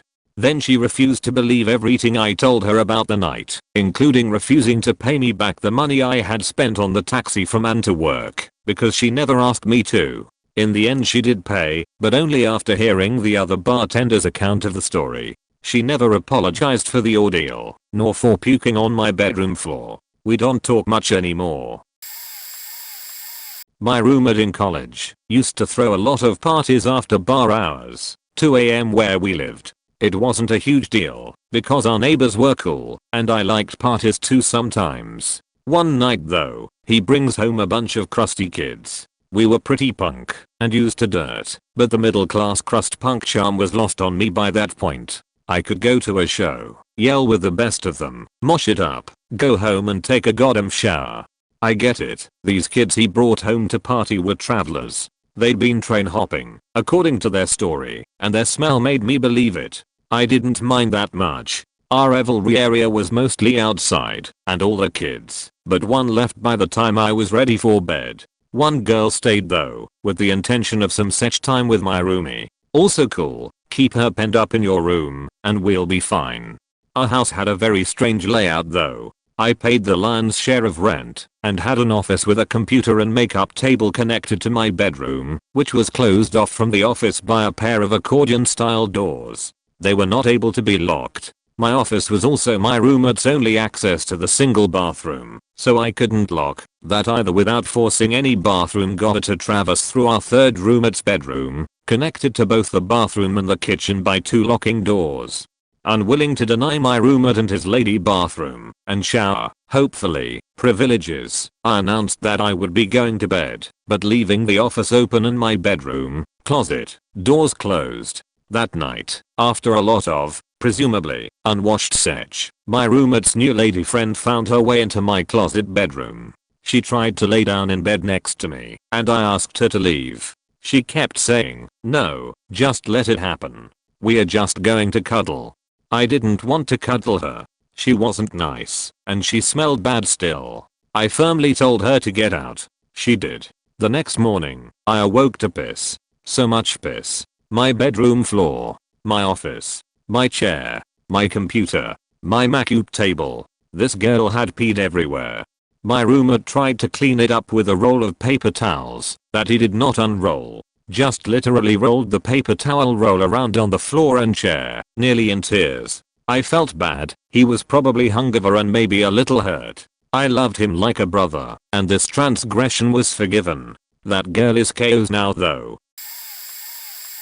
I threw a party at my house after high school graduation. My one rule was seniors only, maybe juniors, but no sophomores or freshmen. Sure enough, one guy decides to invite a bunch of freshman girls so he can cop a statutory charge. Now, I had no idea about this. I was probably hanging out in the back patio smoking cigarettes, obviously not doing a good job at watching the front door. Anyway, after a while some guy runs out and yells at me to get in the house. We go in, and he turns around, saying, "Dude, you are not going to believe this." We go out into the living room, and there's this girl swaying back and forth on the couch, obviously drunk. I ask what's going on, and finally someone just shouts out, "She pissed on your coffee table." I don't believe it, until I go over said table, and there's a pool of warm liquid. I'm obviously upset, and yell at her to clean it up. Her friend offered, but I insisted this girl did it. I threw some towels at her, and she said something to the effect of, "If you don't want shit like this happening, you shouldn't have parties." Now this was what pissed me off. At first I was a little too shocked to really develop an emotion, and started yelling at her that sheet gets broken, stolen, and people fuck in my bed. I hate that, but that's a risk you take. But it's not too much to ask not to piss on the coffee table. I obviously kicked them out soon thereafter, and had the coffee table refinished. I'm the guest in this case. My buddy's dad constantly went out of town, so post high school we would always have parties there. The problem was his dad was an obsessive compulsive neat freak, so there were several parts of the house off limits, because if the slightest thing was out of place, or if a room that wasn't used often's carpet had foot traffic marks on it etc., his dad would know. So post every party we'd have to triple clean the house. Well, one party in particular I got smashed and passed out on his dad's white leather sofa. Did I mention earlier that week I had just gotten my hair dyed a deep blue? Well, I had, and when I woke up the next morning I literally peed my head off the couch, leaving a dark blue stain all over the back cushion, the armrest, and one of the bottom cushions. My buddy and I spent hours applying every cleaner we had to the stain to no avail. In a last-ditch effort we applied grain alcohol to it, and by the grace of God the stain was lifted, but it did too good of a job, and the area where the stain had been was whiter than the rest of the couch. Luckily for us his dad never noticed, and the parties continued until the next year when someone spilled bright red jungle juice on his dad's pink felt pool table, left a condom in the off-limits living room, and punched a hole in the wall going up the stairs. His dad defiantly noticed, that time banning all people from his house forever. He wouldn't even let people pull up in front to pick my friend up. His dad put the fear of God in me several times when I'd show up. Thankfully a few years later my buddy and I hung out with his dad at a bar, and my useless knowledge of 80s hair metal and a lot of booze put me back in his good graces. During my birthday, a friend brought over his wife. We'll call her B. We know her a little bit not well. Also at the party was my husband's friend, K. From here on out, there's a ton of booze and people are generally having a good time. While most of us are playing a game, K goes to smoke a cigarette and B joins him on our deck. They were out there for about 30 minutes chatting. At one point B is crying. B's husband goes out and comes back inside and says everything's fine. A bit later, K goes to relieve himself. B follows him into the bathroom. She tries to grope him while he's pissing and then corners him against the wall trying to get him to kiss her. K reacts the only way a man can. He opens the window and jumps out.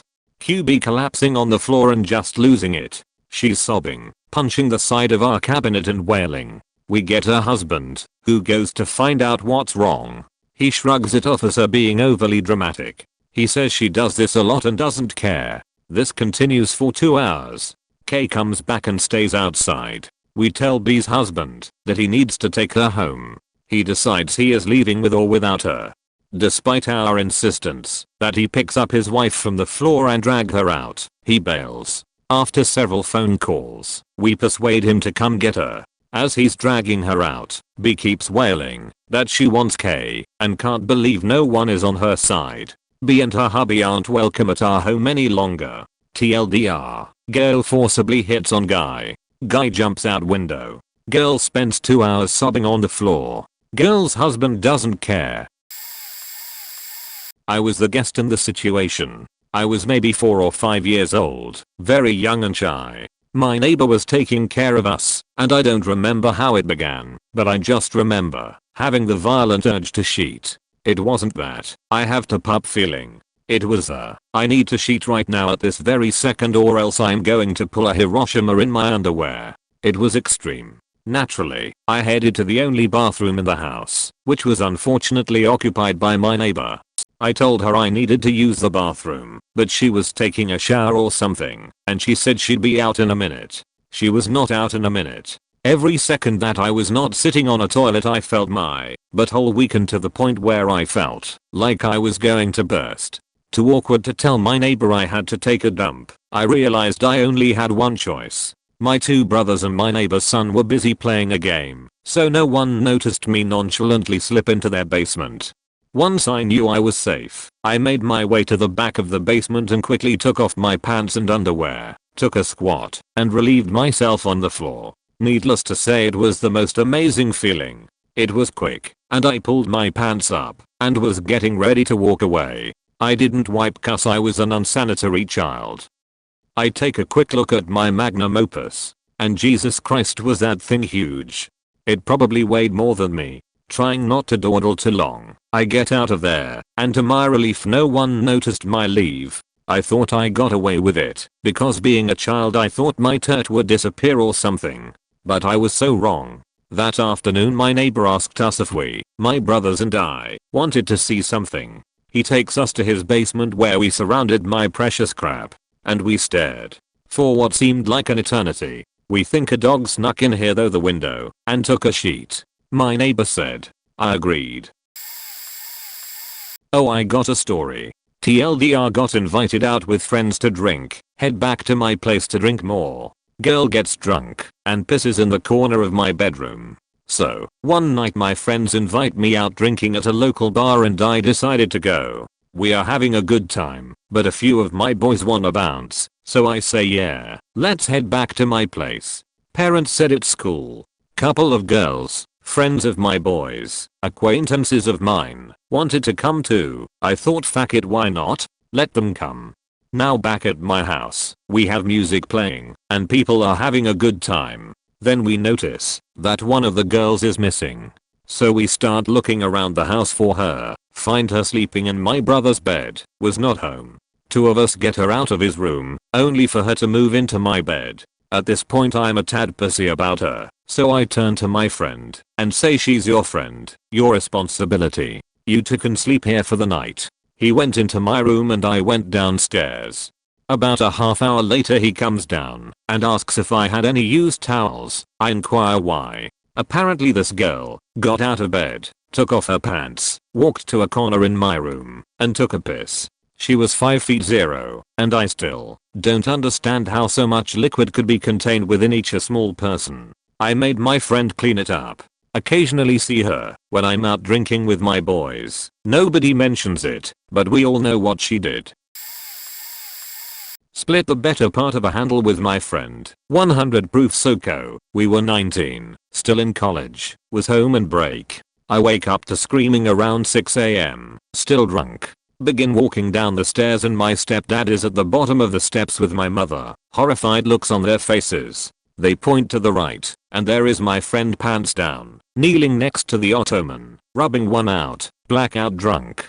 Me, being 19, begin cracking up immediately, only to have a look of death shot my way. So I'm trying to talk to him to have him put his pants on. Meanwhile he finally gets his pants somewhat up. We stumble outside. He kneels on the grass and tries to take his pants off. After that my stepdad had enough, put him in the car and drove him home, and dropped him off. He stumbled upstairs and got into bed. About 10 hours later he calls and asks me how he got home and what happened. Schweins, hey, how'd I get home, and what the hell happened? I remember pounding cups of SoCo and that's it. Wait, what happened? Me, well, you were jerking off in the living room and my parents saw it, and we took you home. Schweins. Hahaha, no seriously, funny, what happened last night? Me, I wish I was joking dude. Schweins, stop faking around man. What happened me? That is what happened. Schweins, long silence. Fuck me, beaches beach. Me, yeah, you were jerking off in front of them, and now you're known as Schweins no pants. Schweins, I can never look your mother in the eye ever again. Me, I think it'd be easier, since she's already seen the one-eyed cricket. Keep in mind everyone, this is not the worst, but one of many. He is truly a one-of-a-kind individual. Edit. Autocorrect. My parents were getting a little dock built on the pond in our backyard. My dad hired a guy he's known since childhood, prob 55 years old. He's kinda a jack of all trades sort of guy, so dad has hired him to do many odd jobs around the house for many years. Well, he had moved farther away, so for this particular project he was staying the night at our house over the weekend while he got it done. Me, 17 girl at the time, gets home late, maybe 11. Parents are in bed. Strange old man is asleep with door shut in the guest bedroom, directly across the hall from my room. I go take a shower for roughly 30 minutes or so, get out, fully dressed, and go to put my dirty clothes in the laundry room. Turn the corner and this guy's on the living room couch on the DirecTV pay-per-view born channel, watching some young lesbian girls about my age. I didn't get much chance to see too much of it as he quickly grabbed the remote and said, "I don't know how this got on here," and tried to exit off. The TV then pops up with something along the lines of, "Are you sure you want to exit Girls Gone Wild?" He presses 100 buttons on the remote, keeps making it go back to the set scene again and again, and then hands the remote to me and asks me to get it off the TV. I awkwardly just turn the TV off as he rushes back into the guest bedroom. Our house was a very open floor plan. The living room couch was roughly 10 feet away from the bathroom where I was showering. It was also about 20 feet from my parents' bedroom, straight shot to their door. Very ballsy thing to do. I then had to go to bed with his creepy as just across the hall. Didn't help that when I was in the shower before this happened it was covered in pubes from this dude. So gross. The most awkward and hilarious thing to have ever happened to me. I told my mom the next morning and she called DirecTV to see how much this movie cost and told the man she would be taking the $24.99 for the film from his paycheck after he was done with the project. He hasn't been back since. Okay, it's been 11 hours, but I gotta share this. Please excuse my formatting also. My grammar is terrible. The most faked up thing a guest did in my house. They shit in my bathroom trash can.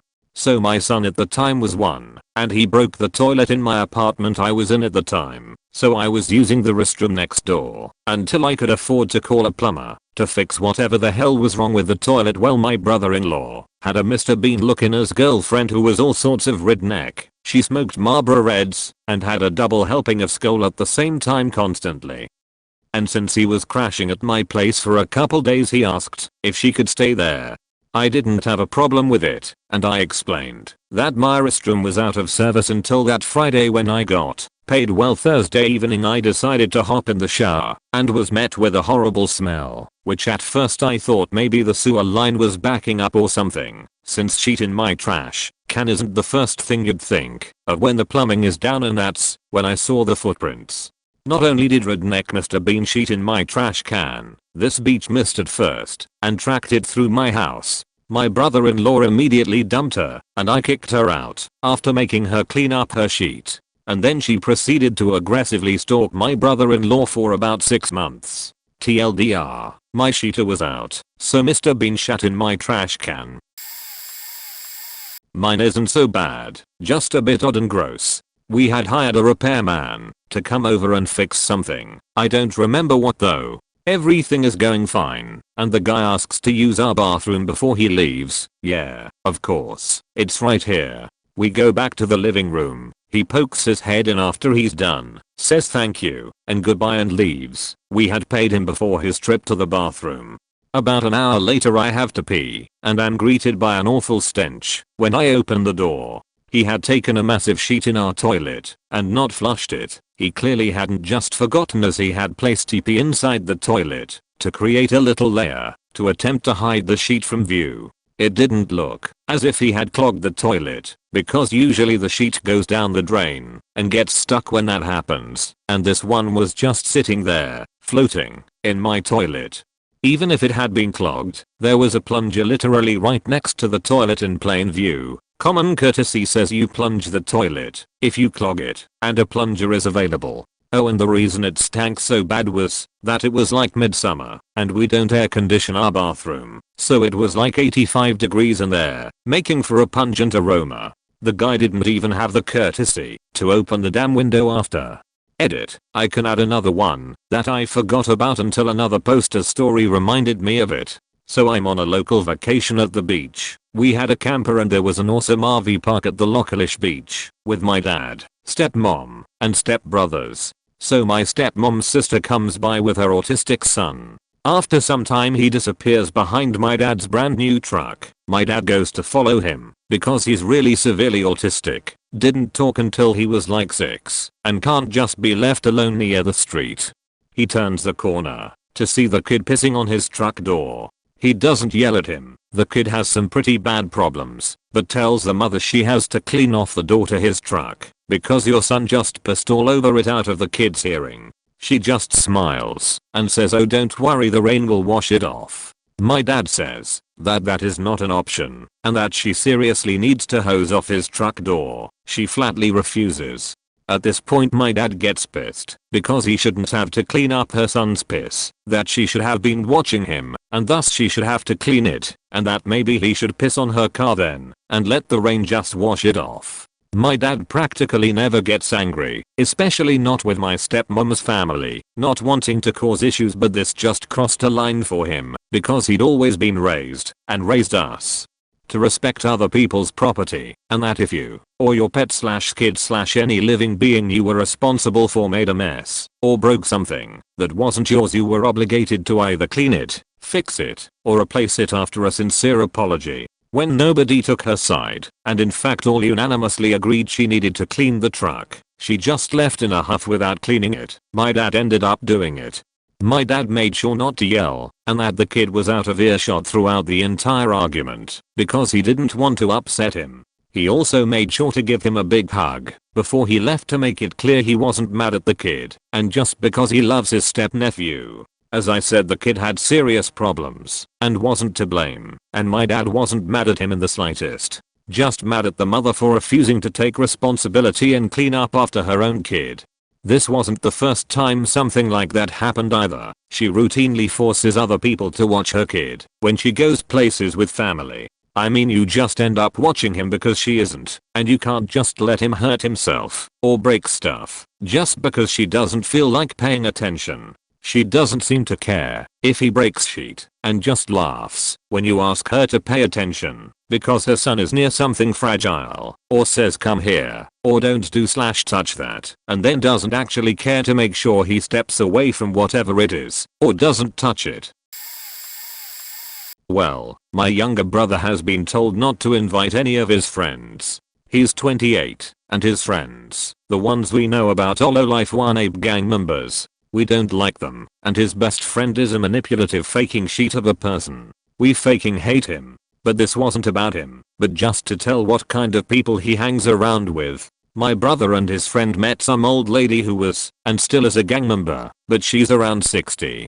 Well, one day my brother sheltered her because she had just been kicked out. I get it, she's an old lady, and we're supposed to feel sorry for her. But that's not his decision to make, even if it's just for one day. He was told by us and the manager of our apartment not to bring people in through his window. I mean, my brother is an adult, he signed a lease and he knew what the rules are.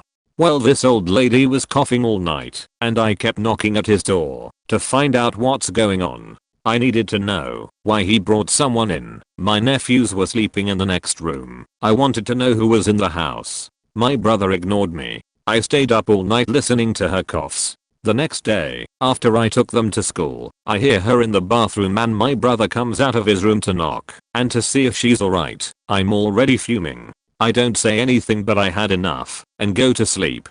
When I wake up, her ride had gotten here and my brother leaves with them. I go into the bathroom and there was nothing. I'm not sure why. No vomit or anything, just a clear liquid on the ground. The whole bathroom stinked like fish. I mean, I can't describe it any other way, but it smelled like a tampoon. It was disgusting. What the hell had that lady done in the bathroom? Maybe she was drunk, or maybe she peed all over the floor. I don't know. All I really know is that I had to clean up the bathroom with baking soda, Tide and dish detergent. There's many problems with my brother that I had talked about, and we have given him many chances. I have thought he would have been kicked out by now, and I think he's taking that for granted. Pretty soon he has to think about what's going to happen, since the manager and my mom have talked about our options. Seems he really might get kicked off the lease when our lease has to be renewed. Small party, 10 or so mates, the usual game of 100 underway. One heads to bathroom way earlier than usual in the game. He's out. No one thinks much of it. 2 bathrooms, one furthest away from where we were was rarely used. For some reason he heads there. Everyone else playing uses the closest one inside the house. So as game goes on we kind forgot about old mate as we get drunker. Eventually a queue starts to form at the toilet, and I head off to the other one. Open the door to find old mate asleep, pants around ankles, head in the bowl. Hear snoring so know he's alive. Call the troops to come. Have a laugh at the sight. Phones come out. We have our laugh, and decided best to help him up to a more cozy spot. Worst idea ever. 2 of us walk in, grab an arm each to lift, and just as we did it was like we flicked a switch. He wakes and within seconds he both vomits and cheats himself. The girls no longer giggling, the roar of horror from onlookers. We can do nothing but hold him up. A minute feels like an hour and now there is vomit and cheat everywhere. We have to navigate a way out before we add to the mess. We decide on count of 3 to just go for the door. We have to drag him through it. Anything to get out of there. As we get to 3 we lift him more upright and make a beeline for the door. As we do that, he starts pissing all over himself. Onlookers now mortified. We get out and throw him on the grass. One smart friend has a hose ready and it's summer. Thankfully we've come away pretty unscathed. Caught fresh air just in the nick of time. We were probably 45 minutes or so into the game, so the booze had really kicked in. That few minutes of adrenaline pretty much sobered me right up. Blessing that bathroom was completely tiled and not right inside the house. Clean up, while disgusting, was pretty easy with the hose. The game was abandoned. Mood killed. It took about a year before he, whom was now known as Chunderbum, showed his face at another house party. To his credit, even after we hosed out the bathroom, he came around a few days later and gave it a proper clean.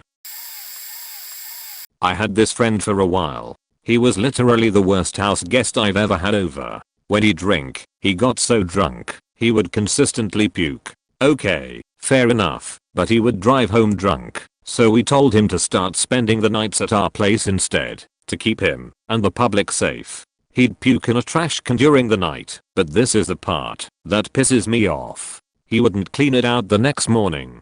Leave us to do the filthy task. Enough times of doing this, and we eventually banned him from the house. Not before he did a bunch of other intolerable shit over the months in between. Once I was his designated driver, took him to my favorite gas station, so he could buy more alcohol. He was already super shit-faced though. So he winds up totally sexually harassing the gas station clerk there, of which I later had to go there and profusely apologize for my shitty friend that night. If my parents were having guests over, he'd take his shirt off and go upstairs where a bunch of older adults were having their own get together. So not cool. This wasn't a pool party. It was crass as hell. On top of that, in front of my parents, he started hitting on one of the female guests in their group. I don't know what was wrong with the man, just had so much antisocial behavior in him, we basically had to ban him from the house. Once he wanted to show me his firearms collection. He's totally sheet-faced, and he starts loading one with live rounds. I don't know what the fuck to do. This guy is totally unpredictable. He cycles through them with the bolt, doesn't fire any rounds off, but a totally unpredictable crazy guy, sheet-faced drunk, loading a gun in my household with live rounds. Like, I don't know, it's like the guy never learned common sense or basic gun safety. We eventually banned him from the house. All I can say is I had a fucking hard time trying to make friends growing up, and I was willing to settle for any trash human being who would hang out with me, which is how I wound up with that guy. He did some other stupid shit along the way, but this is already long enough as is. So I did this. Still not proud, but had no option. Staying with an old friend in a town in England. Typical terraced house. I was sleeping in their lounge, on the couch on the 3rd floor. Her partner gets up super early for work, like 5 AM styles. He comes through the lounge and straight into the shower, which is also the restroom, and the only one in the house. I wake up and realize my bladder is fit to absolutely explode. Within a minute I'm almost crying from the pressure. I try to hold it, Seconds seem like hours. Entire eons go by in my head as this guy seems to be taking his sweet time in the shower. Options are make a run down the 3 flights of stairs and try to make it out the front door. Most likely wouldn't make it, and also terraced house street so no back alleys to use, pee off a balcony, or out a window. Front windows of the house go out into the street. I'm not a monster. So I spy an empty juice bottle on the sink and decide that's my best option. Hurriedly unzip, flop, and sweet relief for about the time it takes for the bottle to fill, and I realize I've just got too damn much to give. Pinch off. A horrific experience at the best of times. Empty the bottle into the sink and go again when I hear the shower stop and the door handle creak open. My friend's partner emerges as I'm struggling to ditch the evidence and zip up and not get it everywhere and nonchalantly pretend I'm doing the dishes or something. He grunted hey as he walked past and nothing more was said. After a thorough scrubbing of the sink and surrounds, I thought I'd gotten away with it. Nothing more was said.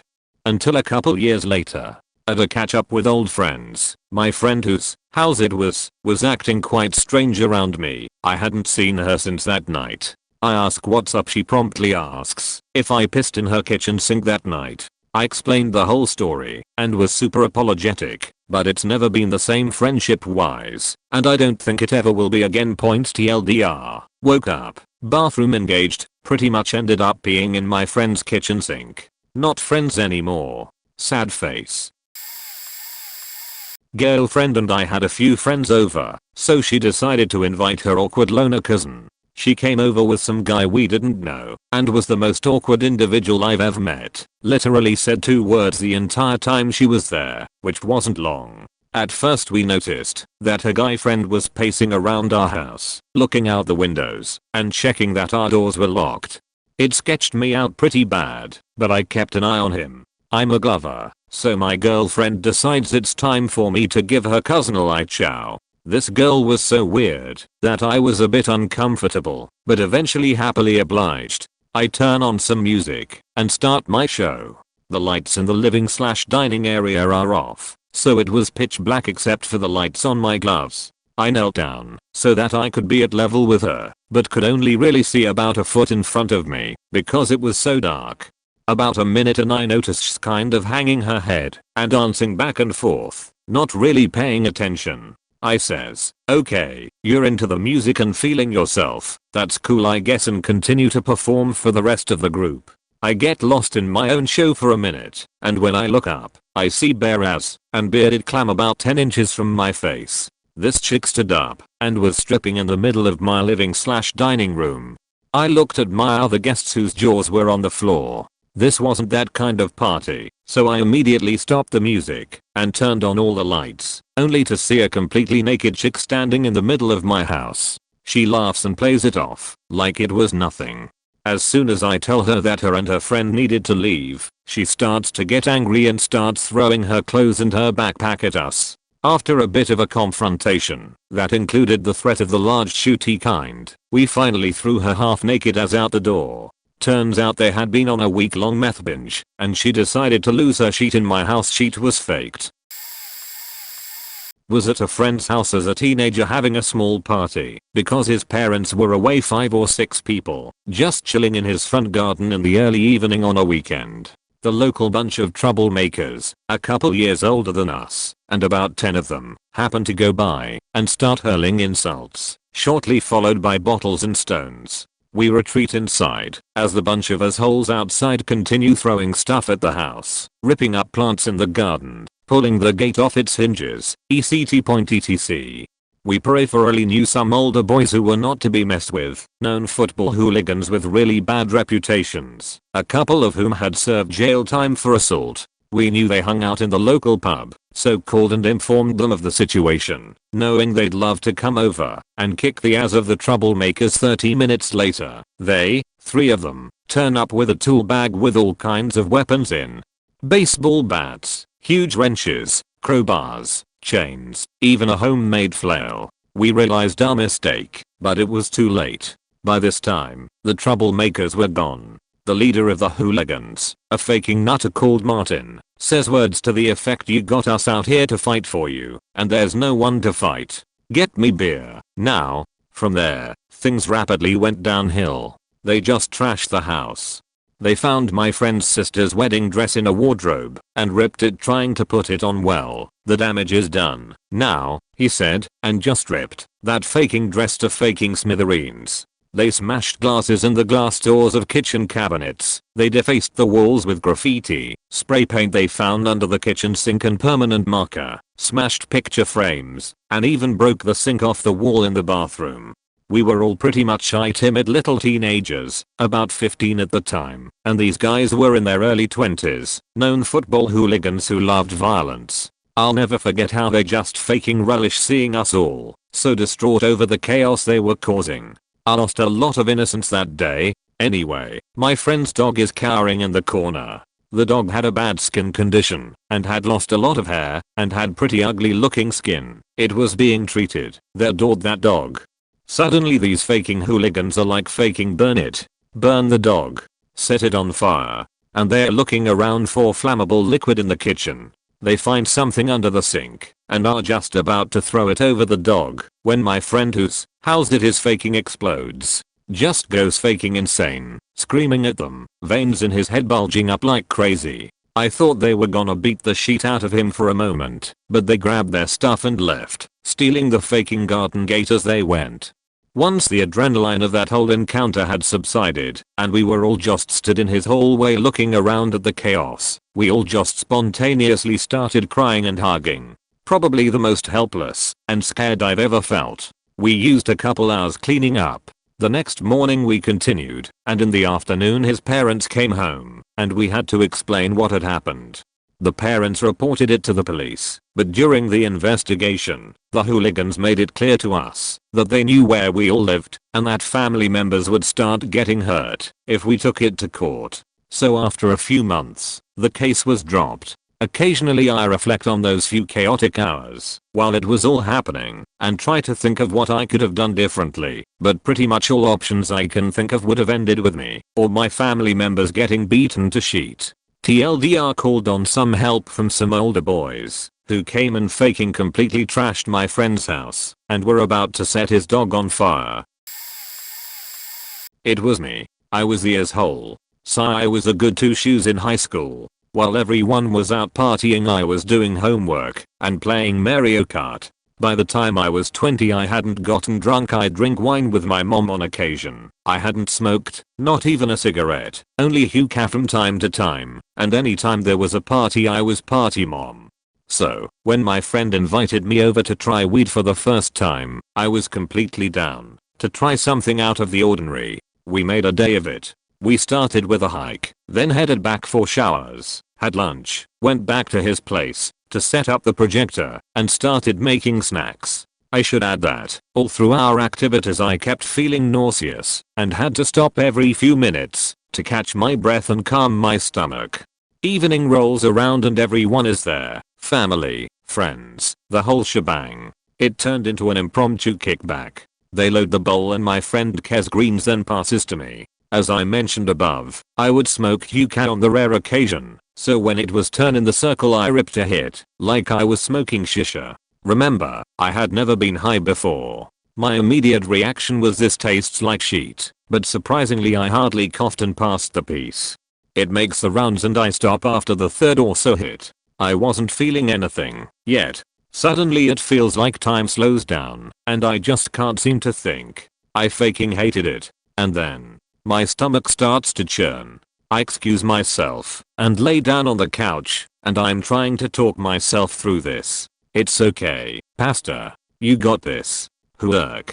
Nope. Nope. You're fine. Hoork. You're okay. You're okay. You're not okay.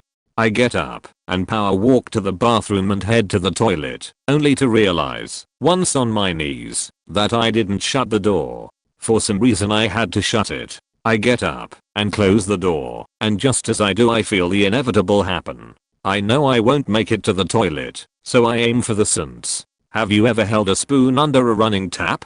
Well, I puked with such force that basically the same thing happened, but with vomit in the sink, rather than a spoon and water. I even tried to cover to stop the spew, but that made things worse. So much worse. The first of it is up, and I have a moment reprieve and turn to shut the door completely as it hadn't latched. Then I dive to the toilet as the second big heave happens. By the time I finished, this bathroom was a faking wreck. It's on the floor, the sink, the counter, the toilet, the bathtub, the faking ceiling, thanks to the sink, and of course my friend's jacket, that I happened to be wearing. I tried to clean up. I was stoned out of my goddamn mind. I was nauseous and covered in vomit. But I still faking tried.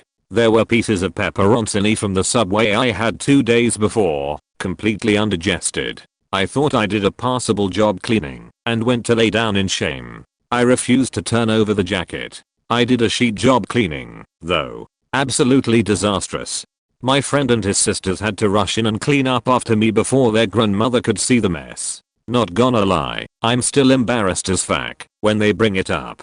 I wish I could say this was a one-off too, but I can't. Every time I have tried pot I've had the same violent reaction, so I don't even bother anymore. Luckily, though, all my friends had been warned prior, so they knew to have a puke bucket nearby. I still have the jacket. Pointed a large caliber rifle at my then girlfriend, now wife's head, with a finger on the trigger. So let me back up.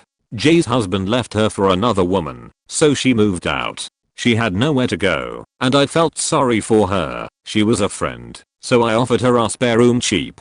She never paid rent, but that's another strike for another day. One day after she'd been living with us for about 5 months, I brought home my new target rifle from the store. It was still in the box. Jay, who by now was not only homeless, but also painfully unemployed, was in the living room talking to my girlfriend. When I got home, she saw the box and asked if she could take a look. So being a responsible gun owner, I properly cleared the action, left the bolt open, and handed it to her, being careful to keep it pointed away from everyone. Jay looked at it for a few seconds, then swung it round and held it pointed at my girlfriend with this creepy ass smile on her face, like it was funny. Cue my girlfriend and I freaking the fuck out. I lunged for it and grabbed it away. Then I locked up everything and spent the next while calming myself and my girlfriend down. Jay was surprised and angry when we told her to get fo. She couldn't stay past the 6 months we'd agreed. Ninja edit. Yes, I should've kicked her out on the spot. I was stupider back then. I did demand she take a firearms safety class before she was allowed back in. She had to stay with her boyfriend for a few days and she had to apologize, which she did. I don't think she ever saw why it was such a big deal. Really late to this, but it's awful. I have a friend who is 6'4", 400 pounds black dude. I gave him an old smartphone because he was poor. He was crashing at my house and wanted to play The Witcher, but I had to be up early. Do I just let him play while I slept? 30 minutes later I'm in my room and ran to mess with his game. So I open up my remote desktop phone app and he's downloading files from my computer onto his/my phone. They're all private photos of my ex-girlfriend and I, along with my entire personal photo gallery of just random daily stuff. Since he didn't want to search through every folder, he found one, then tried copying everything else. After I confronted him, he literally denied even doing anything as I'm watching the files copy over from my computer to the phone. So after the confrontation was over, I made sure to drive him home, even though he offered to just walk and he lived about a 45-minute drive away. But I made sure to drive him the entire way in silence and he hasn't spoken to me since, except he tried to apologize to my current girlfriend about being a degenerate, but not me. To this day he never apologized, only said that it never happened and that he was shitty. Our friend stole nudes of myself and my ex off my computer while I was sleeping. When I caught him in the middle of the transfer, he denied it. We were young, like 12 to 13 years old, in our summer house, and after swimming our boy group started to encourage one of our friends to buy a porn magazine from the market. The boy said, "No, I can't buy, the market owner knows my family," and after a long talk a brave one accepted the challenge. He went to the market. We were waiting him like hungry animals, and every second of this story is still super funny in my head. He came with the magazine, and we jumped on the boy like carnivores. Every child tried to take a page from the magazine, and after the fast-paced action we showed each other who has the which page, Who took the most beautiful girl, etc. The guy who bought the magazine had only telephone number page at his hand with no sexy content in it. After that, one of us said want to masturbate and the others joined. One of the boys said there is no one in our house, my brother will come late, let's go to us. We hid the papers under our swimwears and walked to the friend's house like a team. When we got the house we first tried to masturbate in the same room, but learned that it was hard to focus when others are looking at your dick. Later everybody disappeared to a different room, and I was alone at last too. After a few minutes, at the most exciting moment of my masturbation, I heard the key sound coming from the downstairs and the voice of my friend's brother. Name of the boy, are you there? I put up my swimwear with my hard dick, and I did not want his brother to see my dick hard. I opened the window of the room and walked on the roof of it far enough not to be seen. While I was waiting I realized this was very exciting, and I kept on masturbating on the roof, come over the roof, and came back again to the room, entering from window. I also threw the page out of the window. Now as a grown up I realize it will eventually be found in their garden. His brother understood nothing that day, prepared some sandwiches, and ate in the sofa, while all other 5 boys were masturbating in a different room of their house. I commented on the paper and threw it out of the window at least. I don't know what the others did, where they came. My sister brought 2 friends home for a long weekend during college. One she liked, and one who had nowhere to go, because she was a drama queen. For whatever reason my sister felt sorry for her despite plenty of warnings from others not to invite her along. While at home, they all cram into a bedroom with my youngest sister, who is 7 at the time. One night, the 3 of them go to a bar. Drama queen starts acting like a beach, gets super drunk, and so my sister and her friend let drama queen that it's time for all of them to go home. Drama queen pitches a fit, and, while the other 2 are paying up for all 3 of them, she leaves after asking someone where the next nearest bar is. And so a night of running from one bar to the next, trying to find this girl begins. It's night in winter in Colorado. If this girl passes out in a snowbank she's dead. So after a couple of hours of searching and paying for this girl's tabs at various bars, they go home, deciding that if she's not there, they'll call the cops to find her. They get home, and there's a random guy fixing himself food in the kitchen. They ask him who the fuck he is, and he says he's the friend of the guy drama queen took upstairs. They go upstairs to tell drama queen to get these 2 strangers the fuck out of there, only to discover that she was having sex with the guy a few feet away from our 7-year-old sister, who luckily slept through it, as did my parents. Drama queen was asked to stay somewhere else, and she stayed with the guy until she hooked up with someone else, and he also kicked her out. She came crawling back to my sister, and was allowed to spend the last few hours of the night in our house, before they all drove back to school. Drama queen never understood why my sister stopped talking to her after that. Not my house, but a close friend's. We were about 15 or 16 at the time, and a close friend decided to host an overpass LAN in his basement. This would be our group's first ever LAN. He invited our closest friends, and also a few acquaintances. It went extremely well, except for 2 things. During the first evening, I stopped for a washroom break. I did my business, and then washed my hands. That's when I noticed a foul smell, and realized it was a towel, and now my hands. I smell it again. Yep, it's sheet. So with my hands up in front of me, I walk into the LAN room where about 6 or 7 of them were gaming, and I ask them with a skeptical and slightly angry tone of voice, "Why do my hands smell like sheet?" To which everyone stayed silent, but looked at me in confusion, except one person, who then tried to quietly laugh to himself, while trying to hide doing so. It was then that I remembered that he was the last person in the washroom. So this time I asked him directly, "Alex, why do my hands smell like sheet?" It was then that he explained to us that he had pooped while in there last and had clogged the toilet. He told us he tried to flush it away, but the toilet only overflowed, so he used the towel to wipe it up and hoped nobody would notice. Later on in the evening, a couple of us noticed that there was some heavy strain on the bandwidth and our latency has been skyrocketed for the last half hour or so. So we begin checking each of our PCs for background programs hogging bandwidth. That's when we find that someone was downloading 4 different series of Big Sausage Pizza on LimeWire. That someone was me. TLDR. Friends and I aged 16 had our first LAN with some strange people. Friend cheat on my hands and I wrapped 7 people's bandwidth by downloading Big Sausage Pizza. Reading this thread for hours till I realized I could contribute. We have a lot of friends with small children, and we have a nice house. Not a mansion, but god damn it, I worked hard making our home beautiful and it means a lot to me. Anyways, the centerpiece of our open plan first floor is a large, sexy, dark wood dining table. This thing is the nicest piece of furniture I've ever owned, and bar God it wasn't cheap. In the first month after moving in, we had a few of our friends over for dinner. They all have small children. These children are the run around with greasy hands, and don't give a fuck kind of kids. It's infuriating, but cleanable. I can handle it. But while I'm in the bathroom I hear this rhythmic tapping sound that I can't quite place. I ignore it and finish my business. When I come out, I see that the tapping sound is from an infant in his mother's lap, wailing away at our table with a gigantic soup spoon. There are now these disturbing, indented, very visible lines all radiating from the infant's location at the corner of the table. Like, you can't both this shit out. The mother even had the nerve to scold me when I snatched the spoon from the kid, which made him cry.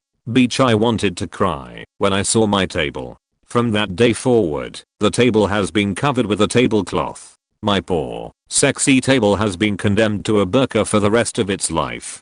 There was another kid who kicked my dog. I knelt down to his height, grabbed him by the shoulders, and held him against the wall to ensure I had his full attention. Faker would ignore literally anything any adult told him if it didn't involve something he wanted. I then explained to him that my dog is my son, and anything mean that he does to my dog I will do twice to him. He leaves my dog alone now. Still puts his greasy faking hands everywhere, but I can live with that I guess.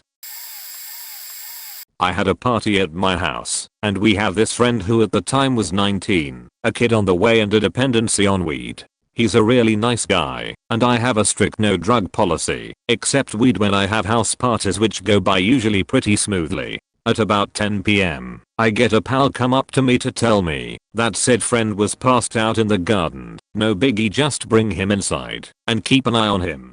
About 4 minutes later someone else comes up to me and says said friend is having a seizure, at which point I worry. I quickly go from upstairs to my garden, where said friend still lay, to see he is clearly struggling to breathe and is turning blue as a result. I bring him inside and lay him out on my living room floor in the recovery position and get someone to immediately call an ambulance.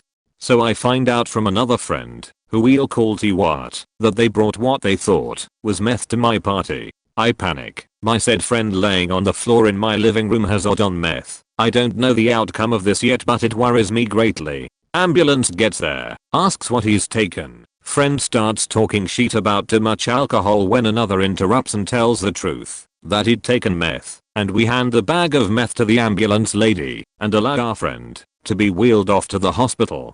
I take T-Wat out back for a little chat, tell them to get the hell out of my house. We get a call sometime in the morning, said friend is okay, and cried when he woke up saying that he was just really depressed at the time and is sorry. We also find out that the meth isn't meth, but is like meth but way stronger, which may explain why he odd on a small amount.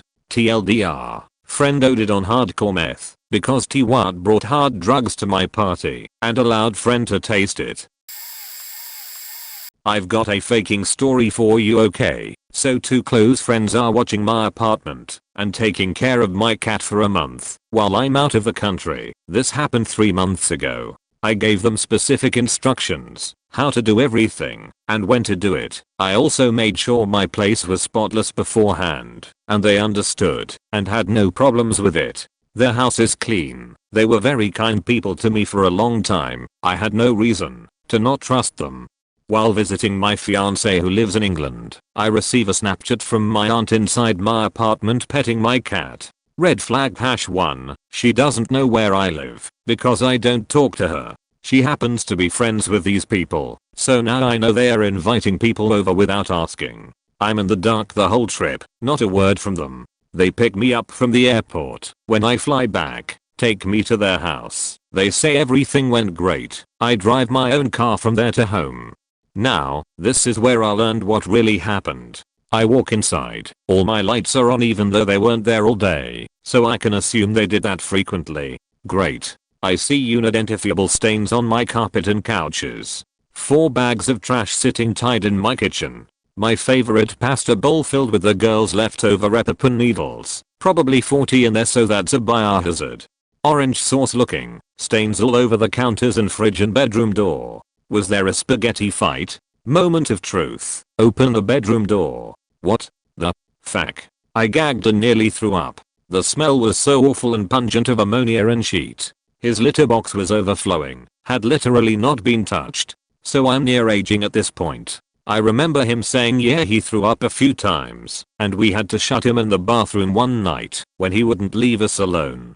Which at the time didn't sound unusual, because he is an old cat and throws up when nervous around new people. Then I realize it's because he's sick. I see so many stains and hardened puke from my cat on the floor. I look in the bathroom, more disaster unfolds. Motherfucker used almost all my beard oil, used all my toothpaste, all my shampoo and shower gel. I get more furious, and I'm about to drive back to his house and let him have it. Then I see a balled up towel in the bathroom that doesn't belong to me. I unfold it to find my cat's sheet and throw up all over the inside of it. I broke down. I was no longer angry, just broken. I had just lost my job before the trip. Having to leave my fiance 4,000 miles away is never easy, and now someone I used to trust had neglected my pet to this extent. I've ignored all messages and calls they sent asking for things they left there, afraid I'll literally murder them. Okay, buckle up. I had just purchased my first house. It was in my 20s. It was a severely depressed area. The house was old and dirt cheap, under $100K. Buying the place was cheaper than any rent in the area. I figured I'd fix it up, live there for a while, and then sell it at a profit. But I was the only one in my circle of friends who owned a house, and one of only a few who had his own place. So I suddenly became much more popular. Because I'm not a get drunk and act stupid sort, I would have small gatherings and serve wine and cheese. But these gatherings began to grow. Friends would invite other friends. Those friends would show up with some other friends. Some would bring beer or liquor. All of a sudden my house was becoming a party spot. Still, everything was generally well contained. My rules were simple. Don't drive drunk. Stay out of the bedrooms. Keep the party on the first floor, basically, and don't bring drugs into my house. One day we have a small but vibrant gathering underway. There were, I think, 7 people there. We were all having a great but civil time. After a while I noticed that a guy, let's call him Darwin, was missing. I figured he was in the bathroom. Well, about 10 minutes later I see someone come out of the bathroom. Hey, you see Darwin anywhere? Nope. That's not good. I walk upstairs, and I see the door to the master bedroom, my room, cracked open with a light on.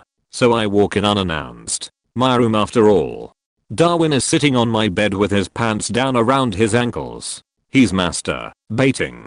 He's slouched over and speaking in a drunken slur. My cat is standing there staring at him. He's saying here, kitty kitty, petting the cat and jerking off our mutually exclusive activities, IMHO, and sitting your bare ass on my bed while you masturbate violated an, up until that day, unwritten rule of my house.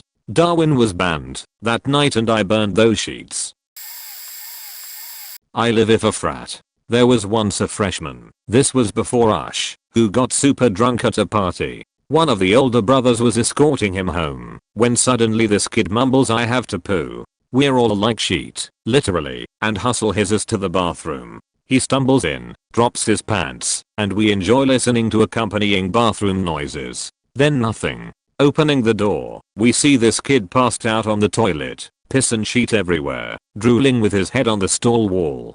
Naturally, we wake him up, carefully, only to find he's not done popping. Let your imagination do what it will. 10 more minutes go by, no more noise, bathroom smells awful. We wake the kid up again, as he had passed out popping for the second time, only to jump back in surprise and disgust as he began to projectile vomit into his pants, while continually sheeting. Fast forward a few gross steps, we get this kid down to the kitchen, wrapped in trash bags, and attempt to get him some water and food. Somehow he seems more drunk than before. An older brother grabs him a water bottle and granola bar, and the kid manages to get a few bites in before spitting it out. I'm allergic to nuts. Faking great. First this kid shat himself, fell asleep on the toilet, threw up on the toilet all over his sheet-filled pants, and here he sits, probably going into anaphylactic shock. Luckily, no terrible symptoms appeared after 10 minutes, so we stuffed him in his car and drove him home. Good riddance. TLDR, kid put himself, fell asleep on toilet, puked in his pants. We gave him some food and water, was allergic to nuts. This kid is no longer welcome in our house. I don't think this friend uses Reddit, so I'll write this as it was pretty funny yet terrible when I look back on it. I've told this before, but it applies here too.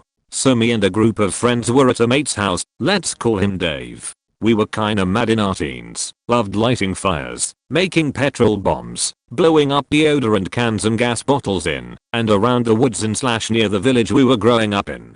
So we were making some petrol bombs in Dave's garage. This was a fairly common ritual by now. We used old beer bottles of Dave's father's which was in a recycling box in a small shed. We'd take them into the large garage, then fill them with petrol from a can intended for the mower, or sometimes siphon off some from the mower if the can was empty. On this occasion, we had 4 bottles ready and sitting on top of a freezer they had in their garage. Dave took charge, poured petrol into all the bottles, but accidentally spilt some petrol all over the lid of the freezer. He left the garage to find some paper towels to clean up the petrol which was layered on the lid of this freezer. Another one of the boys, we'll call him Matt, decided to light the excess petrol for a laugh, and so he did. He'd moved the beer bottles filled with petrol first, then clicked his lighter at the edge of the freezer and it immediately erupted in flames. The other 4 of us just stood there in shock and confusion as we didn't know what had happened exactly. Dave walks back into the garage with a handful of paper towels, drops them and runs outside to grab towels from the washing line. Long story short, Dave dived on top of the freezer with some towels in hand to quash the flames, but the smell of burnt plastic and fumes were horrific. When he took the towels off, the top of the freezer was burnt and black. We decided it best to leave before his parents came home. Before we left though, Dave had a bright idea and poured white emulsion / paint stuff on the lid of the freezer and it fully masked the burns and melted plastic. We were silently sure we had just got away with something stupid. Fast forward 2 hours and Dave gets a call on his phone. It's his father. He tells Dave, you and your friends get yours to the house. Now, we get there. He meets us in the garage and he says something like, your mother went into the garage and nearly passed out with the smell of fumes and burning. She left the door open, went back later to put clothes into the tumble dryer. She sat them down on top of the freezer as she emptied the lint and water filters, picked the clothes back up, and found them dripping with paint. What the fuck were you doing in here? It was school holidays and his father worked most days, so he couldn't realistically ground Dave and enforce it through the day. Instead he banned us, or friends in general, from the house and garden for a month under threat of telling our parents what we did, and demand money from each to chip in for a new one. Dave's father was okay after that though. All was forgotten about by the 3rd week and we were alright to go back round. TLDR, lighting a friend's freezer on fire was not a good idea.